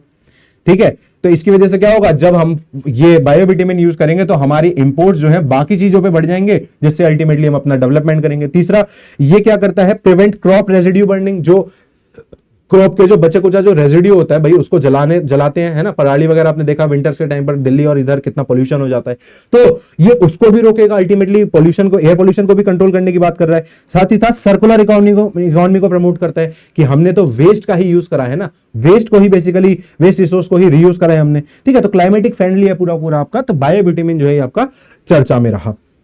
उसके बाद नेक्स्ट है आपका बैटरी पैक आधार नंबर। अब हम सभी के पास अपना अपना आधार कार्ड है, हाँ सर, जनधन योजना में हमारा बैंक है और हर जगह आधार कार्ड हमारा जुड़ा हुआ है। ऐसा ही एक आधार नंबर देने की कोशिश करी गई है बैटरीज, अरे हाँ बैटरीज, जो आपकी इलेक्ट्रिक व्हीकल्स के अंदर जो बैटरीज आती है, स्कूटी के अंदर, गाड़ियों के अंदर। क्यों सर? क्योंकि जब ये बैटरी एक बार खत्म हो जाती है, जब आप इसको यूज कर लेते हो बार बार चार्ज कर करके, उसकी कैपेसिटी एक टाइम के बाद खत्म हो जाएगी, तो उसके अंदर जो केमिकल्स होते हैं ना, वो बहुत ही ज्यादा हजार्डस होते हैं, बायो हजार्डस होते हैं वो। ठीक है, जला भी सकते हैं और उसका नेचर में भी फिर गलत इंपैक्ट पड़ता है, सॉइल फर्टिलिटी, सॉइल डिग्रेड होती है उससे। तो उसको रोकने के लिए बेसिकली हर एक बैटरी को एक आधार नंबर, एक तरीके का नंबर दे दिया जाएगा, उसी को बोलते हैं BPAN। ठीक है, तो ये नंबर दिया जाएगा BPAN किसको? बैटरीज को। 21 character unique identification number, digital code होगा पूरा का पूरा, और इससे क्या होगा, हम पूरी की पूरी ट्रैक रख सकेंगे कि जब एक बैटरी एक पर्टिकुलर टाइम इंटरवल के बाद खत्म हो जाएगी तो वापस से उसको जो है कंपनीज के अंदर लाया जाए, या गवर्नमेंट उसको किस तरीके से रीयूजेबल करेगी, रिन्यू प्रोसेस में यूज करेगी, उस चीज को लेके है ये, राइट। तो रीयूज ऑफ द रिसोर्सेज के बारे में बात कर रहा है, सर्कुलर इकोनॉमी, इससे एनवायरमेंटल रिस्क भी आपके कम होते हैं, पॉल्यूशन वगैरह, क्योंकि अल्टीमेटली ये टॉक्सिक वेस्ट है पूरा का पूरा। तो BPAN जो है एक तरीके का आधार नंबर है आपका बैटरीज के लिए। नेक्स्ट इज डूम्सडे ग्लेशियर, या इसी को बोलते हैं थ्वाइट्स ग्लेशियर। तो ये डूम्सडे ग्लेशियर है क्या? ये जो थ्वाइट्स ग्लेशियर है बेसिकली, ये आपको देखने को मिलेगा कहां पर? अंटार्कटिका के वेस्टर्न वाली साइड पर, located in the West Antarctica. ठीक है, और होता क्या है डूम्सडे ग्लेशियर? बेसिकली ये एक तरीके का ग्लेशियर है जिसकी जो आइस शीट्स है ना, वो ओशियंस के अंदर टूट कर गिरती जा रही है, मतलब फ्रेगमेंट हो रहा है, और वो पूरा का पूरा जो ग्लेशियर है वो अलग अलग फ्रेगमेंटेड पार्ट्स में टूट के जो है ओशियंस में जो है जाता जा रहा है, जो आइस शीट्स होती हैं आपकी। ठीक है, और अल्टीमेटली ये जो पूरा का पूरा पानी है, ये कहां जाता है आपका? अमंडसन सी के अंदर, जो कि सदर्न ओशियन का ही पार्ट आता है। तो क्योंकि करंट अफेयर में अभी ये वर्ड आ गया अमंडसन, तो अब आपसे क्वेश्चन ऐसे बन जाएगा कि भाई अमंडसन सी जो है कहां आपको देखने को मिलेगा? सदर्न ओशियन, आर्कटिक ओशियन, या कहां इंडियन ओशियन या पैसिफिक ओशियन कहां देखने को मिलता है? तो this is located near southern ocean, आपका जो नीचे आपका ये पूरा का पूरा सदर्न ओशियन बह रहा है नीचे, यहां पर आपको देखने को मिलता है। ठीक है, it is a key part of the West Antarctica ice sheets, a vast ice mass, बहुत बड़ा आइस मास है ये, much of its resting below the sea level के नीचे आपको देखने को मिलेगा। और इसी को क्लाइमेट का टिपिंग एलिमेंट भी बोला गया। टिपिंग पॉइंट बेसिकली हमने लास्ट टाइम भी देखा था कि भाई एक ऐसा पॉइंट जहां से अगर आपका एक स्टेप आगे हुआ और कुछ भी ऐसा काम हो गया, आप उसको बेसिकली वापस पलट नहीं सकते, दैट इज इरिवर्सिबल। जैसे मैंने आपको बताया भी था टिपिंग पॉइंट का, कि आप भैया यहां से कोई गोला लेके जो है ऊपर चढ़ रहे हो, गोला आपके हाथ में ऊपर पहुंच गए, यहां पहुंच गए। अब ये एक टिपिंग पॉइंट ऐसा है कि अगर हल्का सा भी आपने कुछ करा तो ये सीधा नीचे जाएगा। तो टिपिंग पॉइंट, तो ये यही बता रहा है कि भैया ये जो डूम्सडे ग्लेशियर है, this is the tipping point, क्योंकि अब इसमें और ज्यादा अगर ये टूटेगा, है ना, तो इसकी वजह से बहुत ज्यादा दिक्कतें होंगी। और अभी तक की फाइंडिंग्स क्या बता रही हैं कि भाई 362 आइसोलेटेड अर्थक्वेक तो वहां पर आ चुके हैं ऑलरेडी, है ना। इसके अलावा आपको जो है यहां पर ये भी देखने को मिलेगा, यहां पर आपको जो है वोल्केनोज भी देखने को मिलते हैं बेसिकली। ठीक है, वोल्केनोज भी देखने को मिलते हैं आपको। और जैसे जैसे ये और पानी के अंदर जाएगा तो उससे क्या होगा, सी लेवल बढ़ने लगेगा, तो जो लैंड है, जो आइलैंड्स हैं अलग अलग, है ना, द्वीप हैं, वो भी डूबने लगेंगे। तो दिक्कत है ये तो टिपिंग पॉइंट्स के रूप में। तो क्योंकि न्यूज में चल रहा है तो बस इसकी लोकेशन जरूर याद रखिए, आपको जो है वेस्ट अंटार्कटिका के अंदर देखने को मिलता है थ्वाइट्स ग्लेशियर, या इसी को डूम्सडे ग्लेशियर भी बोलते हैं। ठीक है, इस तरीके से जो आइस शीट्स होती हैं ये इस तरीके से जाती हैं अंदर। उसके बाद नेक्स्ट पर आते हैं सक्सगम वैली। ये सक्सगम वैली दोबारा से अभी न्यूज में रही, इंडिया ने रीअफर्म करा है, इंडिया ने साफ साफ बोला है कि भैया ये सक्सगम वैली जो है, इस पे सॉवरेनिटी इंडिया की है, ये इंडिया का पार्ट है। और हम लोग रिजेक्ट करते हैं, बेसिकली क्या रिजेक्ट करते हैं, ये जो 1963 में चाइना और पाकिस्तान वालों ने अपना बाउंड्री एग्रीमेंट कर लिया था। तो सबसे पहली वाली तो ये देखो कि ये है कहां पर। देखो ये वाला हिस्सा आपको देखने को मिलेगा पीओके, है ना, ये पीओके आपको देखने को मिलता है। ये जो है आपको जो है यहां पर जो है अक्साई चीन जो है आपको देखने को मिलेगा, अक्साई चीन वाला एरिया, ठीक है, ये रहा पूरा का पूरा। यहीं पर आपको, यहां पर आपको देखने को मिलता है ये सियाचिन ग्लेशियर। ये जो सियाचिन ग्लेशियर है इसी के नॉर्थ में सक्सम वैली है, बिल्कुल इसी के नॉर्थ में आपको सक्सगम वैली जो है आपको देखने को मिलती है, ये वाली। तो ये प्रैक्टिकली इंडिया का पार्ट है, लेकिन क्योंकि पीओके इलीगल तरीके से जो है पाकिस्तान ने जो है उस पर ऑक्यूपेशन कर रखा है अपना, इस वजह से हम रीअफर्मेशन दे रहे हैं कि भाई सक्सम वैली जो है उसका इंडिया की सॉवरेनिटी का पार्ट है। हम तो बिल्कुल पुरानी वाली जो चाइना और पाकिस्तान की जो ट्रीटी है हम उसका खंडन करते हैं साफ साफ, ठीक है। तो सक्सम वैली की लोकेशन की बात करें तो Shaksgam valley is located in the trans Karakoram tract. Trans Karakoram tract का मतलब कि अगर ये आपका प्यारा भारत है और यहां पर आपकी जो सबसे पहले हिमालयन माउंटेन रेंज आती है, तो ट्रांस हिमालयन जो रेंज है उसके अंदर ऐसे काराकोरम रेंज आएगी, फिर नीचे लद्दाख रेंज आएगी, फिर जांस्कर रेंज आएगी, फिर यहां तिब्बत के अंदर कैलाश रेंज आएगी। तो यहां कहीं जो है ट्रांस काराकोरम ट्रैक्ट के अंदर आपको जो है ये देखने को मिलेगा, सियाचिन ग्लेशियर के नॉर्थ के अंदर, ठीक है। अब हिस्टोरिकली ये जो है इंडिया का ही पार्ट है, क्योंकि प्रिंसली स्टेट जो जम्मू कश्मीर की है वो इंडिया के अंदर जो है सब्जुगेट हुई ultimately. Currently it is under the Chinese control because of the illegal territorial transfer by the Pakistan, because PoK जो है इलीगली ऑक्यूपाइड कर रखा उन्होंने। तो क्योंकि ये सक्सगम वैली न्यूज में आ रहा था तो एटलीस्ट इसकी लोकेशन जरूर आपको पता हो, सियाचिन ग्लेशियर के नॉर्थ में आपको देखने को मिलेगा ये basically, right. Now western disturbance, western disturbance क्या होते हैं? जब भी बेसिकली ये जो आपका मेडिटेरेनियन सी है, ये जैसे अगर ये पूरा अर्थ का अगर हम आप मैप देखें, यहां पर अगर मैं आपका ये कैंसर बना देता हूं, है ना, ट्रॉपिक ऑफ कैंसर, और नीचे जो है आपका बन जाता है इक्वेटर, तो इक्वेटर वाले रीजन में जो हवा बहती है उसको बोलते हैं ईस्टर्लीज या इसी को ट्रेड विंड्स बोलते हैं। और कैंसर के ऊपर वाला जो एरिया, यहां पर जो टेम्परेट रीजन होता है, यहां पर जो हवा बहती है वो होती है वेस्टर्लीज, जो कि वेस्ट डायरेक्शन से ओरिजिनेट हो रही है। तो ये जो मेडिटेरेनियन सी है, ये जो आपका कैस्पियन सी है, ये जो आपका रेड सी वगैरह है, तो यहां से ये वेस्टर्ली क्या करती है, जब जाती है तो यहीं से वेपर्स उठा लेती है इन ओशियन बॉडीज से, और जैसे ही वेपर्स उठाती है तो यहां आती है एयर मास के साथ साथ, और वो यहां के हिमालय से टकरा जाती है। हिमालय से टकरा जाएगी तो क्या होगा भैया, यहीं बारिश कर देगी अच्छी खासी। तो होता क्या है, नॉर्थ इंडिया के अंदर जब विंटर समय आता है तो वेस्टर्न डिस्टर्बेंस की वजह से आपको बहुत बारिश देखने को मिलती है। ये जनरल फिनोमिना है। लेकिन जैसे जैसे अब गर्मी आ रही है, यहीं पर लो प्रेशर एरिया क्रिएट हो रहा है, कि इंडिया के अंदर लो प्रेशर एरिया क्रिएट हो रहा है, क्योंकि सन जो है अब ट्रॉपिक ऑफ कैंसर की तरफ आ रहा है, मतलब धीरे धीरे इंडिया डायरेक्टली सन के सामने आ रहा है। अब धीरे धीरे 21 जून को फाइनली वो अपने tropic of cancer maximum position पे आ जाएगा, तो उतनी ज्यादा हीटअप होएगा। जितना ज्यादा हीटअप होता है लैंड मास, उतना ही ज्यादा लो प्रेशर होगा, हवा क्योंकि गर्म होकर ऊपर उठती है। अब उस जगह को भरने के लिए, इक्विलिब्रियम को मेंटेन करने के लिए, जहां पर ज्यादा होगी वो वहां आने लगेगी, तो अपने साथ विंड, है ना, चलती हुई एयर है, विंड हो गई, ज्यादा डिफरेंस होगा दोनों के बीच में, लो प्रेशर और हाई प्रेशर के बीच में, तो भैया वो उतनी तेज आंधी के रूप में आएगी। तो वेस्टर्न डिस्टर्बेंस क्या होता है basically, a western disturbance is a extra tropical storm that originates over the Mediterranean region. यहां पर जो है साइक्लोनिक स्टॉर्म्स बनते हैं। It moves from west to east, ये वेस्ट से ईस्ट की डायरेक्शन में जाते हैं, बीच में आपको ईरान, अफगानिस्तान, पाकिस्तान और फिर जो है इंडिया के अंदर एंटर करते हैं। अब ये डिस्टर्बेंस क्यों क्रिएट होता है, बेसिकली लो प्रेशर सिस्टम की वजह से होता है, और जो भी हवा होती है वो उस जगह को भरने के लिए, इक्विलिब्रियम मेंटेन करने के लिए आती है, तो अपने साथ वो मॉइस्चर भी लेके आती है, तो इसकी वजह से वो बारिश हो जाती है ना। जैसे ही ये टकराते हैं हिमालय से तो बारिश कर देंगे, उसी की वजह से जो है स्नोफॉल भी होगा, फॉग हो जाएगा नॉर्थ इंडिया के अंदर, आपको नॉर्थ वेस्ट पार्ट में देखने को मिलेगा। यही हवाएं, यही बारिश जो है राबी क्रॉप्स के लिए बहुत इंपॉर्टेंट रहती है, मतलब ऐसी क्रॉप्स जिनको बेसिकली बोया जाता है विंटर के अंदर, ऐसी क्रॉप्स जो विंटर के अंदर उगती हैं, फॉर एग्जांपल व्हीट हो गया, बार्ले हो गया आपका, राइट। इसके अलावा जो है हिमालय पे स्नो कवर्ड आपको माउंटेन्स देखने को मिलते हैं, तो उसके अंदर भी हेल्प करता है। वहीं से आपकी रिवर, परनेनियल रिवर, जब ग्लेशियर पिघलते हैं तभी तो अल्टीमेटली पानी आता है, तो अल्टीमेटली उसके अंदर भी अपना कॉन्ट्रीब्यूशन देती है। तो वेस्टर्न डिस्टर्बेंस जो है न्यूज में रहा, और रिसेंटली जो है इसी से जो है आपका नॉर्वेस्टर, ये यहां पे इतना ज्यादा लो प्रेशर क्रिएट हो गया कि उड़ीसा के कोस्टल एरिया पे जो है यहां पर एक ठंडा एयर मास, एक गर्म एयर मास आके टकरा गए, और नॉर्वेस्टर साइक्लोन जो है डेवलप हो गया आपका, राइट। उसके बाद नेक्स्ट है वैली ऑफ फ्लावर्स। ये जो है आपका न्यूज में रहा। वैली ऑफ फ्लावर्स के पास के जंगल में ही असल में आग लग गई, तो और उस आग को बुझाने के लिए इंडियन एयरफोर्स की मदद लेनी पड़ी, तो वैली ऑफ फ्लावर जो है वो न्यूज में आ गया। इसके पास वाली जगह पर आग लगी है, यहां नहीं लगी है।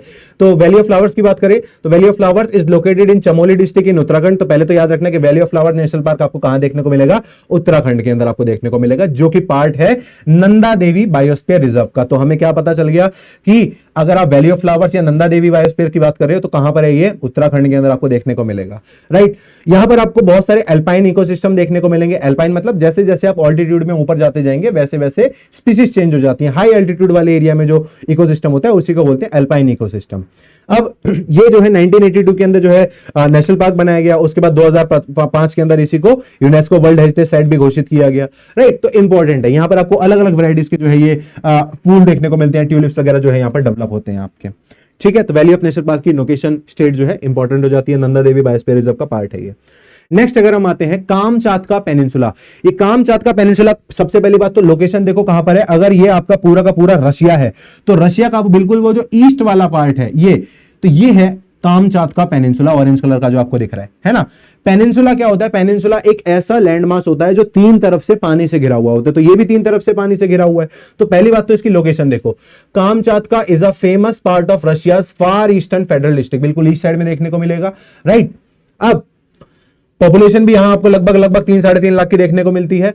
ये 1250 किलोमीटर लंबा एक पेनिनसुला है जिसके वेस्ट साइड में जो है आपको देखने को मिलता है सी ऑफ ऑक्सटॉक, उसके बाद जो है आपको देखने को मिलेगा पैसिफिक ओशन और बेरिंग सी आपको यहां देखने को मिलेगा यूएसए और यूएसएसआर के बीच में, राइट। और यहीं पर आपको जो है बहुत सारे जो है वॉल्केनोज भी देखने को मिलते हैं, 29 एक्टिव वॉल्केनोज भी है यहां पर। यहीं पे आपकी कामचातका नदी भी बह रही है पूरे के पूरे वैली एरिया के अंदर। तो कामचातका पेनिनसुला क्योंकि न्यूज में चल रहा है इस वजह से जो है आपको इसकी लोकेशन जरूर पता होनी चाहिए, राइट।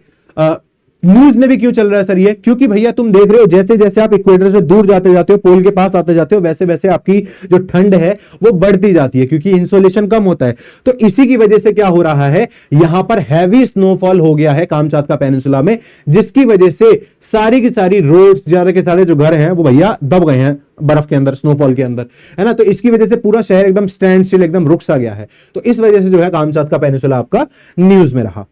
नेक्स्ट इज डीआरडीओ ने रिसेंटली जो है अपना मिसाइल जो है उसका टेस्ट किया, प्रलय मिसाइल का बेसिकली। तो डीआरडीओ ऑर्गेनाइजेशन जो अपनी demonstrated the advance rapid fire capability successfully conducting a Salvo launch. सबसे पहली बात, साल्वो लॉन्च क्या होता है? साल्वो लॉन्च का मतलब simultaneous on in rapid succession, मतलब आपके पास एक ही तरीके की बहुत सारी अगर मिसाइल है तो या तो आप उसको एक ही बारी में सारी मिसाइल को लॉन्च कर रहे हो, या आप सक्सेशन में कि पहले एक गई, फिर 2 सेकंड के बाद एक गई, फिर 3 सेकंड के बाद या 2 सेकंड के बाद, जो भी टाइम इंटरवल सेट किया गया है। तो इस तरीके के एक्सपेरिमेंट को बोलते हैं आपका basically Salvo experiment, Salvo launch, ठीक है। तो ये अभी प्रलय मिसाइल जो है इसका साल्वो लॉन्च किया गया, किसके द्वारा? डीआरडीओ के द्वारा। कहां पर? उड़ीसा के कोस्ट पर अब्दुल कलाम वाले आइलैंड पर जो है करने को आपको मिला, ठीक है। प्रलय नाम याद रखना है, डीआरडीओ ने टेस्ट करा है। अब इसके अलावा इंडिया के अंदर और किस तरीके के मिसाइल सिस्टम है? तो एक होता है आपका ballistic missile system. Ballistic missile system basically वो होता है जिसका जो टारगेट होता है वो एकदम फिक्स होता है, जो इमूवेबल है, ठीक है, जो मूव नहीं कर रहा है बेसिकली, तो सीधे जाके उसको हिट कर देगा। तो हमारे पास बैलिस्टिक मिसाइल्स आपको देखने को मिलेंगी। शॉर्ट रेंज में पृथ्वी हो गया और लॉन्ग रेंज में आपको जो है अग्नि सीरीज देखने को मिलती है। ऐसे ही कुछ मिसाइल्स ऐसी होती हैं जो क्रूज करती हैं। क्रूज मतलब वो एरोडायनेमिक्स का यूज करते हुए अगर कोई मूवेबल टारगेट है तो उसको वो प्रिसाइजली जो है हिट करती है जाके। जैसे एरोप्लेन में आपने देखा होगा जब भी वो एरोप्लेन मूव करता है तो उसके पीछे उसी डायरेक्शन में जो है आपका मिसाइल भी जाता है, तो वही होती है आपकी क्रूज मिसाइल। तो इंडिया के अंदर आपको क्रूज मिसाइल्स की बात करें तो आपको निर्भया देखने को मिलेगी और ब्रह्मोस जो है आपको सुपरसोनिक मिसाइल आपको जो है देखने को मिलती है, ठीक है, जो मार्क 10 और मार्क 12 की स्पीड से जाते हैं। बेसिकली मार्क की जो स्पीड होती है वो साउंड के इक्विवेलेंट होती है बेसिकली, तो 1200 किलोमीटर पर आवर। तो मार्क 10 मतलब सोचो कितना स्पीड, हाई स्पीड के होंगे ये मिसाइल्स। उसके बाद नेक्स्ट आता है आपका सूर्यास्त्र रॉकेट लॉन्चर सिस्टम। तो इंडियन आर्मी ने रिसेंटली जो है एक कॉन्ट्रैक्ट साइन करा है इंडिया की एक कंपनी निबे लिमिटेड और साथ ही साथ एक इजराइल की कंपनी एल्बिट सिस्टम के साथ मिलकर, ठीक है। अब बेसिकली ये क्या करेगा? ये एक इस तरीके का लॉन्चर सिस्टम है, रॉकेट लॉन्चर सिस्टम है, जिसमें अलग अलग तरीके के रॉकेट्स को जो है आप सिंगल प्लेटफॉर्म से जो है लॉन्च कर सकते हैं। तो इससे क्या होगा? आपकी फ्लेक्सिबिलिटी बढ़ जाएगी। डीप स्ट्राइक प्रिसीजन मतलब इसकी जो एक्यूरेसी है वो भी हाई है, क्या हाई है। सरफेस टू सरफेस मिसाइल को जो है लॉन्च कर सकता है, 300 किलोमीटर तक के एरिया को जो है हिट कर सकता है। और मॉडर्न वॉरफेयर कैपेबिलिटीज को बेसिकली बढ़ा रहा है क्योंकि एक ही प्लेटफॉर्म से आप अलग अलग तरीके की मिसाइल्स को जो है लॉन्च कर रहे हैं। तो सूर्यास्त्र रॉकेट लॉन्चर सिस्टम अभी इंडियन आर्मी ने जो है साइन करी है डील। उसके बाद नेक्स्ट आता है आपका ऑपरेशन एक्सरसाइज सांझा शक्ति। इंडियन आर्मी ने रिसेंटली अभी नई ऑपरेशन एक अपना एक्सरसाइज करा जिसको बोलते हैं सांझा शक्ति। किस किस के बीच में है? ये मिलिट्री पर्सनल्स और सिविलियंस के बीच में है। Basically military civil fusion exercise है ये, ठीक है जी। कहां पर हुई है ये दिघी हिल्स रेंज के अंदर हुई है और मोस्टली सदर्न कमांड के अंदर आपको महाराष्ट्र, गुजरात और गोवा वाले एरिया के अंदर इसकी एक्सरसाइज देखने को मिलती है, ठीक है। तो सिविल मिलिट्री कोऑर्डिनेशन को बढ़ाना है, basically enhance rapid response capabilities को बढ़ाना है पब्लिक सेफ्टी एरियाज के अंदर, है ना, और इंटरनल सिक्योरिटी चैलेंजेस को फुलफिल करने के लिए या इमरजेंसी टाइम में अगर कभी जरूरत पड़ती है हिंटरलैंड एरियाज में। हिंटरलैंड मतलब जो इंटरनल पार्ट्स होते हैं किसी भी कंट्री के, उसको बोलते हैं हिंटरलैंड, ठीक है, उसको बोलते हैं हिंटरलैंड। इसके अलावा सांझा शक्ति जो है बेसिकली ये की रिस्पॉन्सिबिलिटी बनती है आर्मी फोर्सेज और जो हमारा जो सिविलियंस है उसके क्लोज कोऑपरेशन को दिखाता है ये बेसिकली, ठीक है। तो सांझा शक्ति ऑपरेशन आप याद रखेंगे दिघी हिल्स के अंदर, अलग अलग states Maharashtra, Goa and Gujarat. Next आता है आपका भैरव बटालियन। ये भैरव बटालियन जो है ये रिसेंटली सबसे पहली बार इसने जो है पार्टिसिपेट करा जो है हमारी परेड के अंदर, ठीक है जी। तो इसका रोल और पर्पस क्या है? Basically Bhairav battalion are high speed offensive units to the Indian Army. Indian Army की एक यूनिट है बेसिकली ये, meant to bridge the gap between para special forces and regular infantry. Regular infantry और paramilitary forces के बीच में जो वो गैप है उसको फुलफिल करने के लिए भैरव बटालियन को जो है इंट्रोड्यूस किया गया था, ठीक है। बेसिकली दे सिट बिटवीन घातक प्लेटून, जो घातक प्लेटून होती हैं जो बेसिकली बटालियन लेवल पे जो है लड़ती हैं, ठीक है, और पैरा मिलिट्री फोर्सेस जो होती हैं उनके बीच के जितना भी स्ट्रेटेजिक मिशंस होते हैं उनको ये भैरव प्लेटून जो है ये ऑर्गेनाइज करवाती हैं और लिमिटेड टाइम ड्यूरेशन के लिए, स्विफ्टली मूवमेंट के लिए बहुत ही अच्छी हैं ये। इसके अलावा 250 पर्सनल्स आपको देखने को मिलेंगे इसके अंदर, जो कि अगर एक स्टैंडर्ड इन्फेंट्री के अंदर अगर 800 सोल्जर्स हैं तो ये 250 ही काफी हैं, ठीक है। इसके अलावा अभी बोला गया है कि 25 जो है हमारा ऐसी बटालियंस लॉन्च करने की बात है, फिलहाल जो 5 जो है वो ऑपरेशनल हैं। इसमें आपको आर्टिलरी के, सिग्नल्स के और एयर डिफेंस के, कम्युनिकेशंस के बहुत सारे लोग जो है देखने को मिलते हैं। फंक्शन क्या अभी मैंने बताया, gap between the infantry and paramilitary forces. इसके अलावा क्रॉस बॉर्डर स्ट्राइक्स करने के लिए भी इनको यूज किया जा सकता है, ठीक है। और इनका अगर मोटो की बात करें तो मोटो इज अभयम भैरव। अभयम भैरव जो है इनका मोटो देखने को मिलेगा। लास्ट ईयर जो अखंड प्रहार जो बेसिकली जो एक्सरसाइज थी उसके अंदर इनको वैलिडेट भी किया गया था।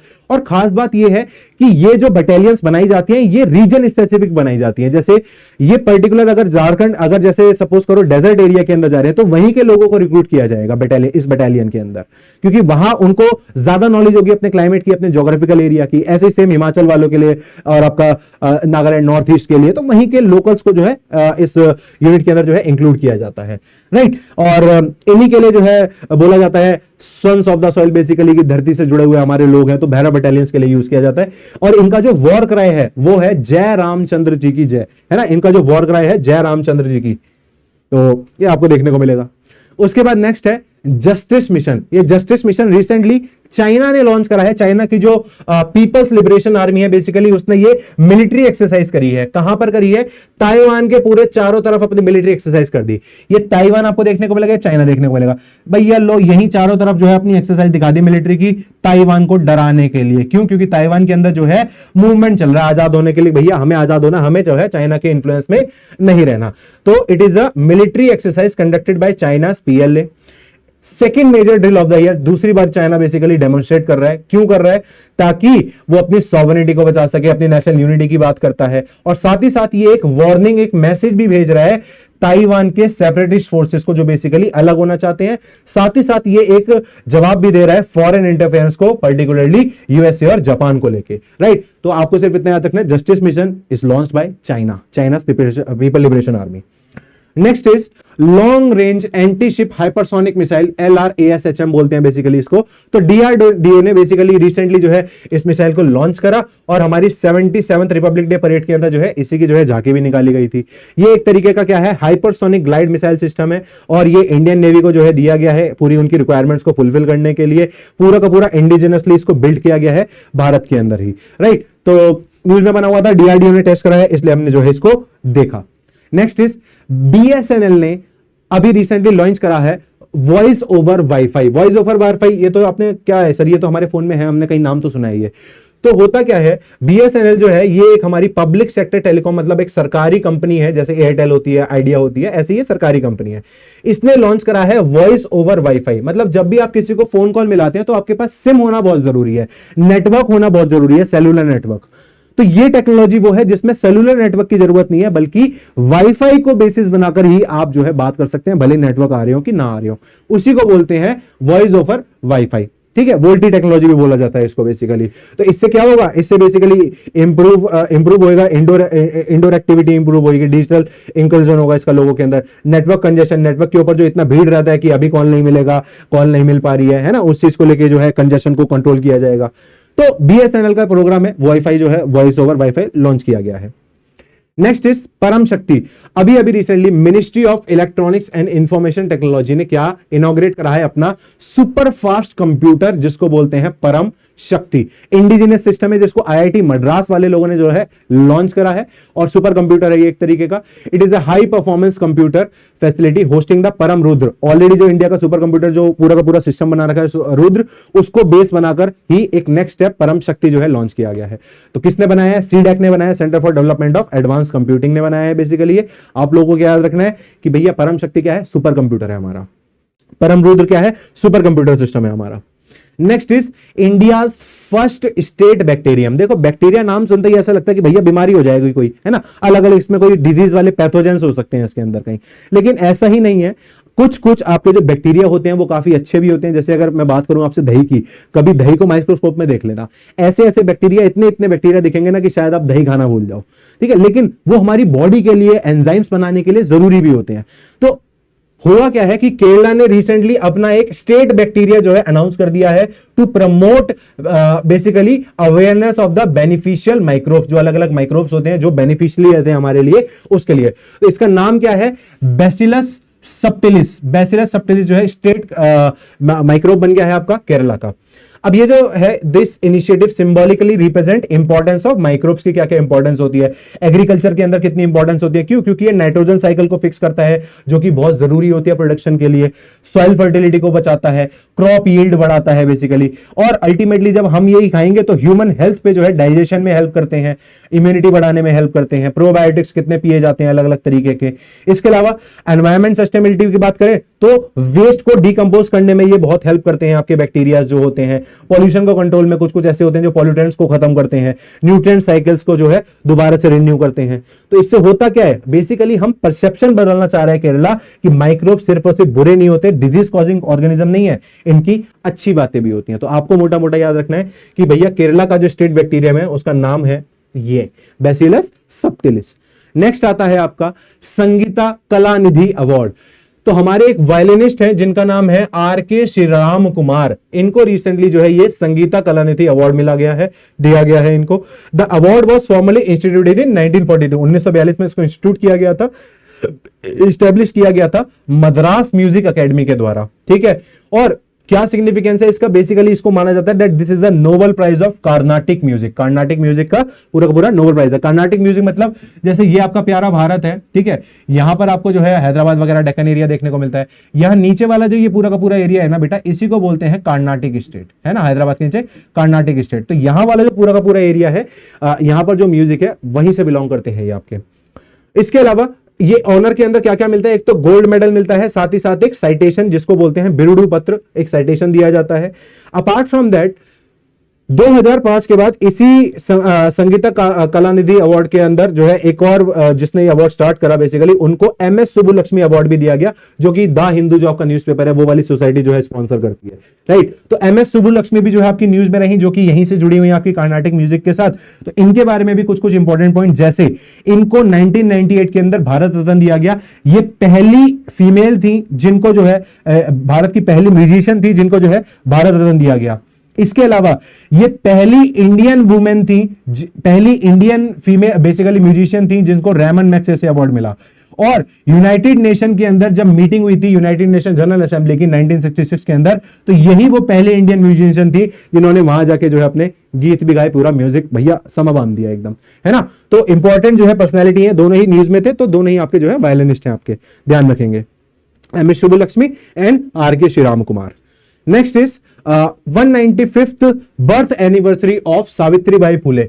रिसेंटली जो हमारे प्राइम मिनिस्टर मोदी साहब है वो अपनी जो है ट्रिब्यूट अपनी जो है अदा करने गए किसको, सोशल रिफॉर्मर सावित्रीबाई फुले को, उनकी बर्थ एनिवर्सरी को याद करते हुए। ये सावित्रीबाई फुले हैं जिन्होंने सोसाइटी के अंदर जो सबसे बड़ा कंट्रीब्यूशन दिया वो दिया एजुकेशन को लेके, और स्पेसिफिकली बोला जाए तो गर्ल्स एजुकेशन को लेके, फीमेल्स एजुकेशन को लेके। ये खुद में एक पोएट भी हुआ करती थी, समाज सुधारक भी हुआ करती थी, और इन्होंने सबसे पहला जो है स्कूल स्टैब्लिश करा था गर्ल्स के लिए, तो इनको जो है बोला जाता है first female teacher of modern India. Basically ये खुद अनपढ़ हुआ करती थी। इनके जो पति थे जिनका नाम था ज्योतिबा राव फुले, लो कास्ट माली हुआ करते थे, है ना। तो इन्होंने अपनी वाइफ को पढ़ाया, इन्हीं के नाम पर जो है पुणे के अंदर पहले इनकी यूनिवर्सिटी स्टैब्लिश करी गई, वुमेन सेंट्रिक यूनिवर्सिटी स्टैब्लिश करी गई, राइट। और बहुत सारी रचनाएं भी लिखी हैं इन्होंने, जिसको काव्या फुले वगैरह, लिटरेरी वर्क की बात करें तो काव्या फुले या बावन, ये इनके किताबों के नाम है। इसके अलावा जितने भी प्रेग्नेंट महिलाएं हुआ करती थी या जो भी विक्टिम्स हुआ करते थे, विडोज हुआ करते थे, रेप विक्टिम्स हुआ करते थे, उन सबके लिए शेल्टर्स बनाया करती थी, है ना। कास्ट बेस्ड डिस्क्रिमिनेशन के अगेंस्ट में लड़ा करती थी ये। और इंडिया के अंदर जो सबसे इंपॉर्टेंट काम है वो है गर्ल एजुकेशन की जो है इन्होंने एस्टैब्लिशमेंट करा, उसी को महिला सेवा मंडल भी बोलते हैं, ना। तो ये सब जो है समाज सुधारक हुआ करती थी। ज्योतिबा राव फुले की बात करें, इनकी वाइफ थी ज्योतिबा राव फुले ने एक ऑर्गेनाइजेशन बनाया था जिसको बोलते हैं सत्य शोधक समाज, सत्य शोधक समाज, है ना। और इनकी बुक का नाम भी अगर मैं बताऊं तो बुक को बोलते हैं गुलामगिरी, गुलामगिरी जो है इनकी बुक का नाम है। नेक्स्ट इज सोमनाथ स्वाभिमान पर्व। बेसिकली पीएम मोदी साहब अभी जो है सोमनाथ मंदिर के अंदर गए थे। क्यों गए थे? क्योंकि 1000 साल जो है पूरे हुए हैं जब 1026 के अंदर जो है सोमनाथ के ऊपर अटैक किया गया था, और तब से लेके आज तक हमारी इंडिया की सिविलाइजेशन, रेजिलियंस और अनब्रेकेबल स्पिरिट के बारे में जो है ये पूरा का पूरा पर्व है। सोमनाथ की बात करें तो प्रभास पाटन आपको गुजरात के अंदर, ये नदन गुजरात के अंदर जो है कोस्टल एरिया में आपको देखने को मिलेगा, वेस्टर्न साइड पर। उसको पहले सौराष्ट्र भी बोला जाता था। और ऐसा माना जाता है कि हमारे भारत के अंदर जो टोटल 12 जो ज्योतिर्लिंग है उनमें से जो सबसे पहला था दैट वाज सोमनाथ, है ना, ज्योतिर्लिंग श्राइन्स ऑफ शिवा। इसके अलावा इस टेंपल के अंदर आपको वही गर्भगृह देखने को मिलता है जहां पर प्रॉपर वो मूर्ति है। उसके बाद सभा मंडप देखने को मिलेगा, असेंबली हॉल, एक आपको नृत्य मंडप, डांसिंग हॉल देखने को मिलेगा, है ना, और साथ में अरेबियन सी। तो एकदम व्यू मजा सा आ जाता है देख के। अब ये जो श्राइन है इस पे ही 1026 के अंदर जो है सबसे पहली बार गजनी ने अटैक करा था और मल्टीपल टाइम इन्वेजन करके टेंपल तोड़े और यहां पर जो है चुरा चुरा के लेके गए, यहां से सारा वेल्थ जो हुआ करती थी, गोल्ड वगैरह हुआ करता था। इतना सब डेवेस्टेशन होने के बाद भी मल्टीपल टाइम्स इस मंदिर को जो है रिन्यू किया गया। फॉर एग्जांपल अहिल्याबाई होलकर ने जो है 18th सेंचुरी के अंदर जो है इसको रिन्यू करा जब ठीक है। इसके अलावा जो है सरदार वल्लभ भाई पटेल ने भी जो है इसको रिन्यू करवाया पोस्ट इंडिपेंडेंस। और जब ये रिन्यू हो चुका आज के टाइम पर जो आपको प्रेजेंट स्ट्रक्चर देखने को मिलता है, इसको पहली बार इनॉग्रेट भी किया डॉक्टर राजेंद्र प्रसाद, हमारे जो सबसे पहले प्रेसिडेंट साहब हुआ करते थे, राइट। तो ये जो है आपको देखने को मिलेगा, सोमनाथ न्यूज में था। उसके बाद नेक्स्ट आता है आपका पाकिस्तान के अंदर जो है जो तक्षशिला जो जगह आती है अपनी बहुत इंपॉर्टेंट एंशिएंट हिस्ट्री के अंदर बहुत इंपॉर्टेंट जगह रही है, एजुकेशनल हब वाला रहा है बेसिकली ये जगह, ठीक है। एजुकेशन हुआ करती थी अच्छी खासी यहाँ पर, और यहीं पर चंद्रगुप्त मौर्य को लेके गए थे वो चाणक्य साहब, है ना। तो बहुत इंपॉर्टेंट जो है एजुकेशनल सेंटर रहा है एंशिएंट इंडिया के अंदर। तो रिसेंटली पाकिस्तानी आर्कियोलॉजिस्ट को यहीं पर क्या मिले हैं, कुछ सिक्के और कुछ स्टोन्स देखने को मिले हैं, ठीक है, in the historic city of Takshashila. अब बेसिकली इसके अंदर क्या मिला है, वहां पर एक माउंड है बेसिकली जिसको भीर माउंड बोलते हैं। जब उसकी एक्सकवेशन चल रही थी तो वहां पर हमें कुछ सिक्के मिले और कुछ स्टोन्स मिले, और उनकी जब कार्बन डेटिंग करी गई तो पता चला कि भैया ये तो लगभग 6th सेंचुरी BC और 2nd सेंचुरी AD के आपको जो है कॉइन्स और स्टोन्स देखने को मिल रहे हैं। तो जो स्टोन्स हैं तो वो उसको बोलते हैं लैपिस लजुली। एक ये बेसिकली ब्लू कलर का पत्थर होता है, ठीक है, जेमस्टोन होता है लैपिस लजुली, तो ये आपको देखने को मिलेगा। और इसके अलावा जो है आपको ब्रॉन्ज के जो है बहुत सारे कॉइन्स देखने को मिलते हैं जो कि कुषाण डायनेस्टी से जुड़े हुए हैं। यहां पर जो आपको ये जो सिक्के मिले, इन सिक्कों के ऊपर जो राजा की फोटो बनी हुई है, दिस बिलोंग्स टू वसुदेव।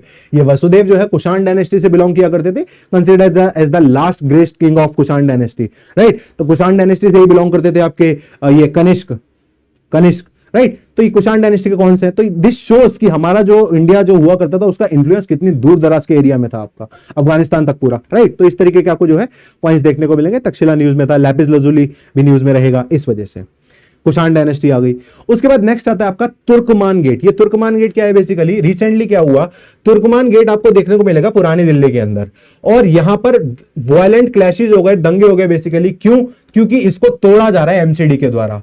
तो तो ये जो तुर्कमान गेट है ये शाहजहांबाद सिटी के अंदर जो है देखने को मिलेगा, ठीक है, वहीं अपनी ओल्ड दिल्ली के अंदर। और ये शाहजहांबाद शहर जो है ये किसने बसाया था? ये शाहजहां जो अपना मुगल राजा हुआ करता था उसने बसाया था। कब? 1683 के अंदर, जब उसने अपनी कैपिटल आगरा से दिल्ली मूव कर दी थी, राइट। क्योंकि जब बाबर जब इनिशियली मुगल डायनेस्टी आई थी तो वो आगरा को अपना कैपिटल बना के चलती थी, शाहजहां ने उसको दिल्ली शिफ्ट कर दिया। अब ये जो गेट बनवाया था तो शाह तुर्कमान वाला, ये बेसिकली एक सेंट, एक सूफी सेंट हुआ करते थे बेसिकली, उनके नाम पर बेसिकली बनवाया गया था। और उनका जो है मकबरा भी आपको पास में देखने को मिलेगा। एनुअली यहां पर जो है मार्केट भी लगाई जाती है उनकी डेथ एनिवर्सरी को सेलिब्रेट करने के लिए, राइट। तो क्योंकि ये हमारी मुगल आर्किटेक्चर के साथ जुड़ा हुआ था इस वजह से, और क्योंकि हमारी स्टैटिक के साथ करंट के साथ भी आ गया, तो थोड़ा बहुत पता चल गया कि शाह तुर्कमान गेट कहां की बात हो रही है, किसके टाइम पर बना था, वो भी हमें पता चला। या सिंपल क्वेश्चन बन जाए कि रिसेंटली शाह तुर्कमान जो है न्यूज में आपको देखने को मिले, हु वाज ही, तो पूछा जा सकता है कौन थे वो, है ना। तो वो मुगल एरा के कोई संत थे या वो मॉडर्न टाइम्स के कोई और आदमी है ना, इस तरीके से क्वेश्चन बन सकता है आपका। चलो नेक्स्ट आता है आपका स्तूपास फाउंड इन जहनापुर। जहनपुर बेसिकली आपका जगह का नाम है। कहां पर? ये आपको अफगानिस्तान के अंदर जो सिल्क रूट है पूरा का पूरा जो कनेक्ट होता है आपको, जैसे जैसे आप इंडिया से आगे बढ़ेंगे, ये पूरा थार डेजर्ट है, आगे बढ़ेंगे, पंजाब आगे क्रॉस करा आगे गए, तो यहां कहीं आपको जो है कांधार वाला जो अफगानिस्तान के अंदर रीजन देखने को मिलता है। यहां पर आर्कियोलॉजिस्ट क्या कर रहे थे भैया? खुदाई कर रहे थे। और खुदाई कर रहे थे तो यहां पर इनको क्या मिल गया? बुद्धिस्ट के स्टूपास और बुद्धिस्ट की जो है बुद्धिस्ट की इनके मूर्तियां जो है आपको देखने को मिलेंगी, कुछ कुछ रेलिक्स आपको देखने को मिलेंगे, राइट। तो पहली बात तो याद रखना है कि जहनपुर जो है ये एक नई जो है बुद्धिस्ट साइट आपको देखने को मिली है कांधार के अंदर, और उसके आगे भी आपको देखने को मिलता है। यहां से बहुत सारे बुद्धिस्ट स्तूपास जो है मिले गए हैं। अर्बन सेटलमेंट कॉम्प्लेक्स भी देखने को मिल रहा है जिनको चैत्य या विहार कहा जाता है। अब बुद्धिज्म के अंदर चैत्य मतलब क्या होता है? चैत्य का मतलब होता है टाइप ऑफ टेम्पल्स जहां पर बुद्धिस्ट लोग प्रैक्टिस करते हैं, ठीक है, उसको चैत्य बोलते हैं। और विहार का मतलब होता है जो इनके रेस्टिंग प्लेस होते हैं, जहां पर ये रुक के आराम किया करते थे, ठीक है। तो दोनों के अलग अलग मीनिंग है। समटाइम्स जो क्वेश्चन आता है वो इसी के ऊपर आ जाता है कि इसका क्या मीनिंग है। तो विहार का मतलब एक जगह से दूसरी जगह मूव करते थे तो रेस्टिंग एरिया होते हैं, और चैत्य मतलब इनके जो प्रेइंग हॉल्स होते हैं बेसिकली, राइट। तो इसका जो है एक्सकवेशन चल रहा था, तो बेसिकली आपको जो है बुद्ध की जो है बहुत सारी मूर्ति देखने को मिलती है आपको। उसके बाद नेक्स्ट आता है Bhadrakali inscription. Recently Bhadrakali inscription जो है आपको देखने को मिला, तो ये कहां पर देखने को मिला? ये आपको जो है गुजरात के अंदर आपको जो है प्रभास पाटन, जहां पर सोमनाथ मंदिर है बेसिकली, वहीं पर आपको ये देखने को मिला। नाउ ये सोमनाथ टेंपल के पास देखने को मिलेगा, साथ ही साथ ये वो जगह है जहां पर आपको एंशिएंट सन टेंपल भी देखने को मिलता है गुजरात के अंदर। तो ये जो भद्रकाली जो इंस्क्रिप्शन है बेसिकली, इसके अंदर ये मेंशन किया गया है कि ये जो सोमनाथ ये जो टेंपल है महादेव का, अलग अलग 4 युगों के अंदर पूरी यूलॉजी बताई है कि कौन से युग में किसने ये मंदिर बनवाया है भद्रकाली इंस्क्रिप्शन के अंदर, राइट। तो अकॉर्डिंग टू दिस सतयुग के अंदर ये मंदिर बनवाया था चांद ने, बेसिकली सोम ने, चंद्रदेव ने, गोल्ड का। त्रेता युग में जो है रावण ने बनाया था सिल्वर का। उसके बाद द्वापर युग में जो है श्री कृष्ण इसको बनाएंगे जो है लकड़ी का। और फाइनली कलयुग के अंदर जो किंग भीमदेव हुआ करते थे, आपके भीमदेव सोलंकी डायनेस्टी से बिलोंग करते थे, इन्होंने जो है स्टोन से बढ़िया सा ये मंदिर बनवा दिया। तो बेसिकली भद्रकाली इंस्क्रिप्शन जो है एक तरीके का यूलॉजिस्टिक इंस्क्रिप्शन है, जो बताता है क्या कि पूरा का पूरा ये जो सोमनाथ मंदिर है इसको कब किसने कंस्ट्रक्ट कराया, राइट। ये किसने करवाया, बेसिकली लिखवाया किसने था ये? So this was written by this inscription was written by परम पशुपात आचार्य श्रीमान भाव बृहस्पति। बेसिकली ये भाव बृहस्पति जो है ये एक स्कॉलर हुआ करते थे, यहाँ पाल डायनेस्टी के राजा हुआ करते थे बेसिकली, कुमार पाल, ठीक है। तो उनके कोर्ट में बैठते थे, तो उन्होंने बेसिकली ये लिखवाया यहाँ पर, ठीक है। तो मोटा मोटा अगर पूछा जाए तो भद्रकाली इंस्क्रिप्शन आपको कहां देखने को मिलता है? तो गुजरात के अंदर हमें देखने को मिलता है, ठीक है। लगभग ये 1169 के अंदर जो है कार्व आउट किया गया था। उसके बाद नेक्स्ट आता है आपका बगुरुम्बा डांस। ये प्राइम मिनिस्टर साहब अभी असम गए हैं और वहां पर जो है उन्होंने एक फेस्टिवल, एक डांस जो है अटेंड करा, जिसको बोलते हैं बगुरुम्बा धो डांस 2026 के अंदर, ठीक है। तो आपको मोटा मोटा याद रखना है कि ये जो डांस होता है ये कहां का फोक डांस है? ये असम का फोक डांस है। इसको कौन सेलिब्रेट करता है? बोडो कम्युनिटी जो है वो इसको सेलिब्रेट करती है। इसी को बगुरुम्बा को ही बोला जाता है बटरफ्लाई डांस, ठीक है। इसी को बटरफ्लाई डांस बोला जाता है। असम का ये फोक आपको जो है डांस देखने को मिलेगा, और मोस्टली जो है यंग वुमेन्स जो होती हैं वो इसमें जो है ट्रेडिशनली पार्टिसिपेट करती हैं। उसके बाद नेक्स्ट आता है आपका जलीकट्टू। जलीकट्टू जो है वो तमिलनाडु के अंदर एक स्पोर्ट है जो बेसिकली ये लोग सेलिब्रेट करते हैं, ऑल्सो नोन एज एरेथुजुवुथुनल, ठीक है। बेसिकली एरेथुजुवुथल इसका एक रीजनल नेम है। ये क्या होता है, बुल टेमिंग स्पोर्ट होता है, जिसमें जो बुल होते हैं वो छोड़े जाते हैं, और ये तमिलनाडु के अंदर बेसिकली एज अ स्पोर्ट खेला जाता है जब भी इनका पोंगल फेस्टिवल, पोंगल का हार्वेस्ट वाला फेस्टिवल स्टार्ट होता है, राइट। अब ये जो फेस्टिवल की अगर हिस्ट्री की बात करें, ये जो बुल फाइट की हिस्ट्री की बात करें, ये लगभग 400 बीसी से आपको देखने को मिलेगी, जब यहां साउथ इंडिया के अंदर आपको जो है अयार कम्युनिटी ने इस स्पोर्ट को जो है स्टार्ट किया था। अपार्ट फ्रॉम दैट जो बुल्स की वैरायटी यूज की जाती है, पुलिकुलम या कंगियम, ये बुल्स की अलग अलग वैरायटी होती है जिसका स्पोर्ट्स के अंदर यूज किया जाता है। अब हर स्पोर्ट्स के अंदर अलग अलग टाइप के रूल्स है, अलग अलग टाइप के कुछ ना कुछ फिनोमिना, कुछ कैटेगरीज होती हैं।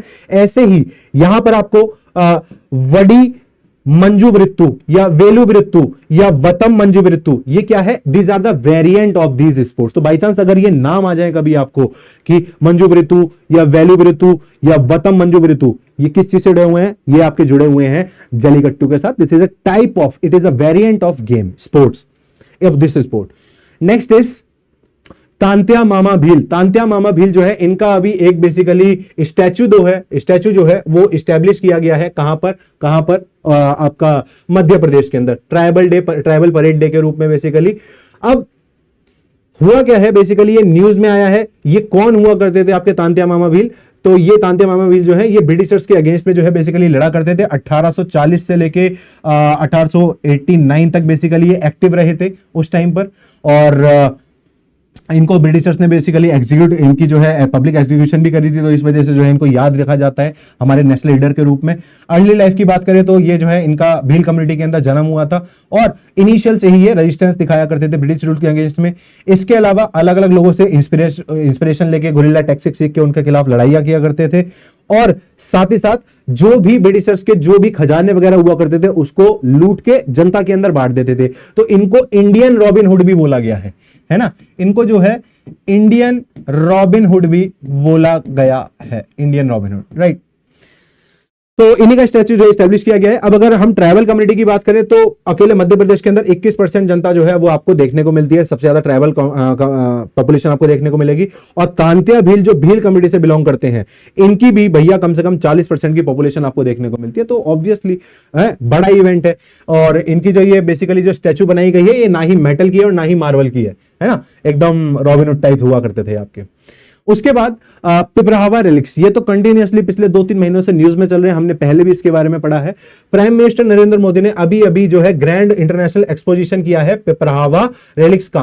कहां पर, न्यू दिल्ली के अंदर। और इस इवेंट का टाइटल दिया गया है the light and the lotus relics of the awakened one.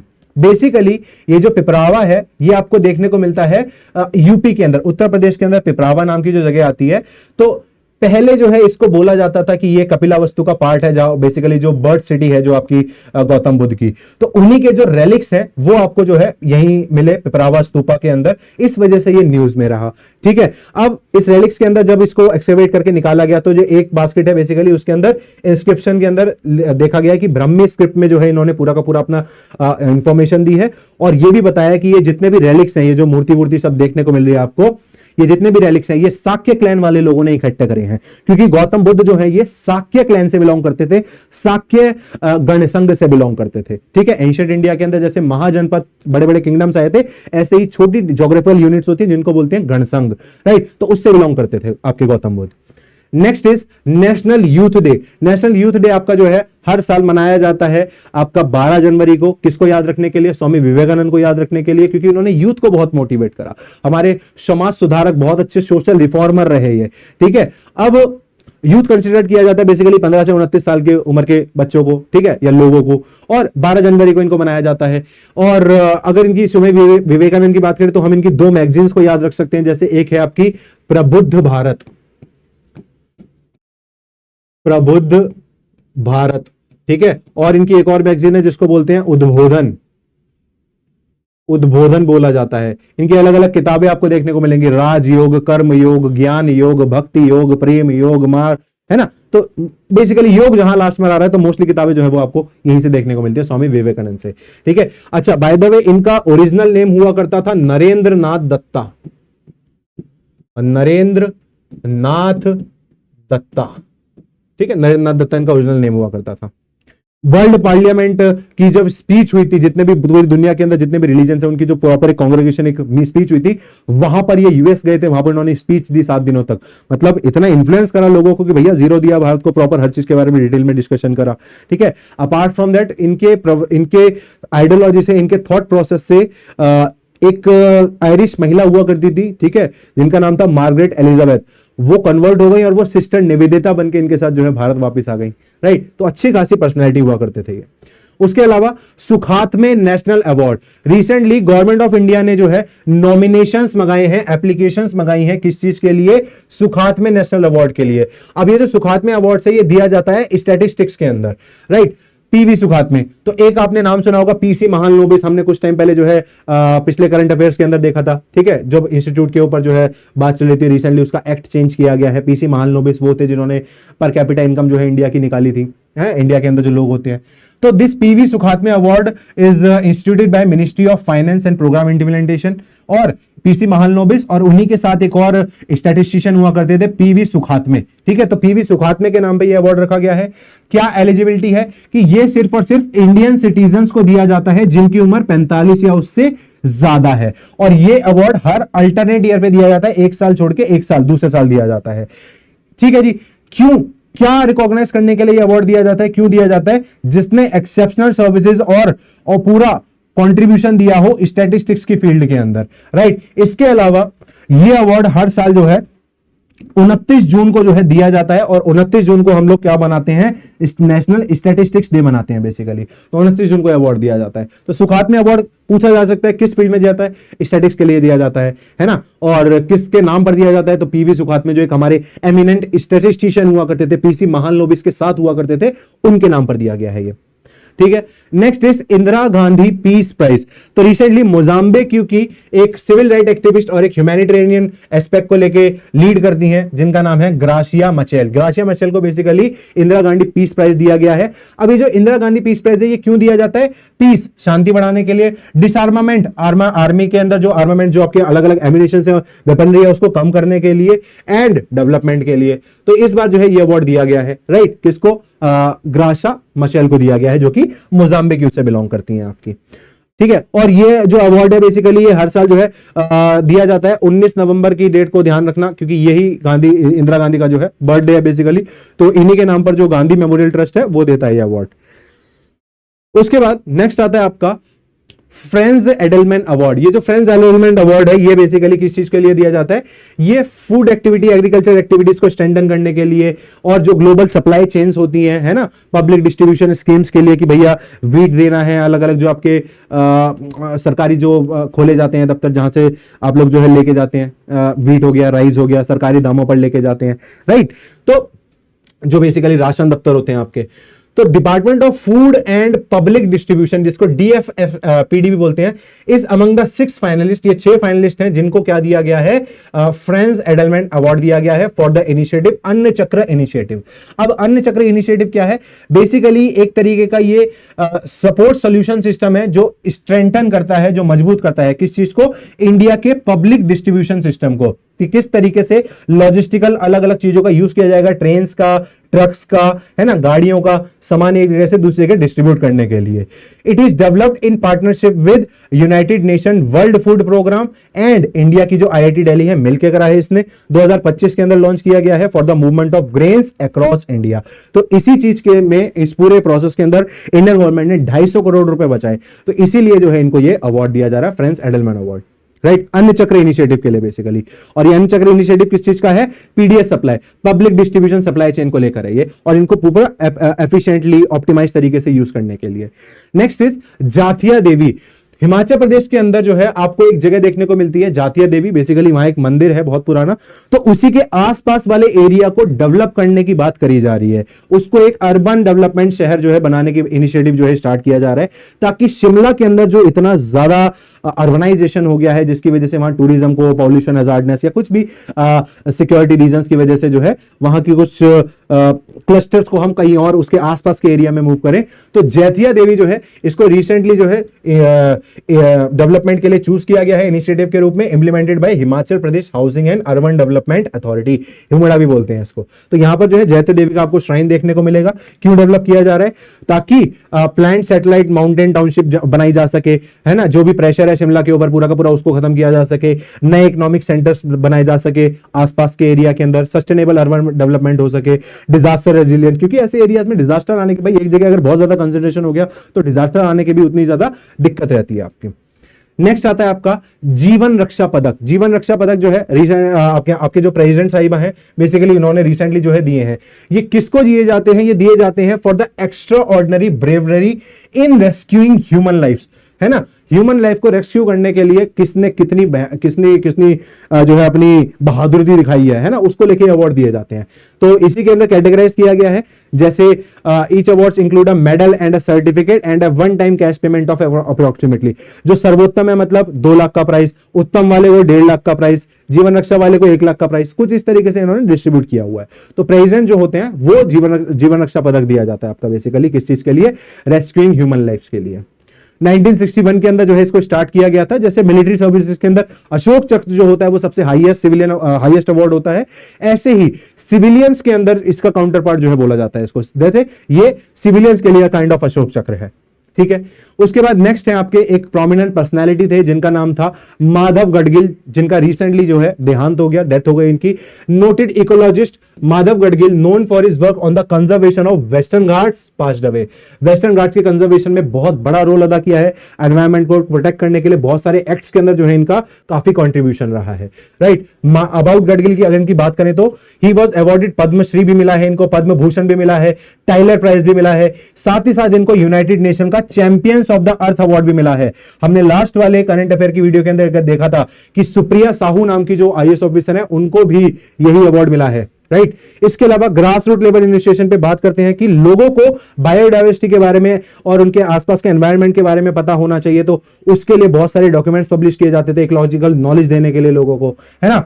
बहुत सारे अलग अलग तरीके के जो है स्कीम्स चलाएंगे, सेंसिटिव जोन्स को डिक्लेयर करेंगे कि कहां पर ह्यूमन इन्वॉल्वमेंट जरूरी है, कहां पर नहीं है, कहां पर हमें कितना ज्यादा एफोरेस्टेशन करना है, डिफोरेस्टेशन कहां नहीं करना है। इंस्टीट्यूशनल लेगेसी पूरी की पूरी स्टैब्लिश करी। इवन नीलगिरी बायोस्फीयर रिजर्व जो कि इंडिया का सबसे पहला बायोस्फीयर रिजर्व है, उसकी स्टैब्लिशमेंट में भी इनका बहुत बड़ा रोल रहा है, ठीक है।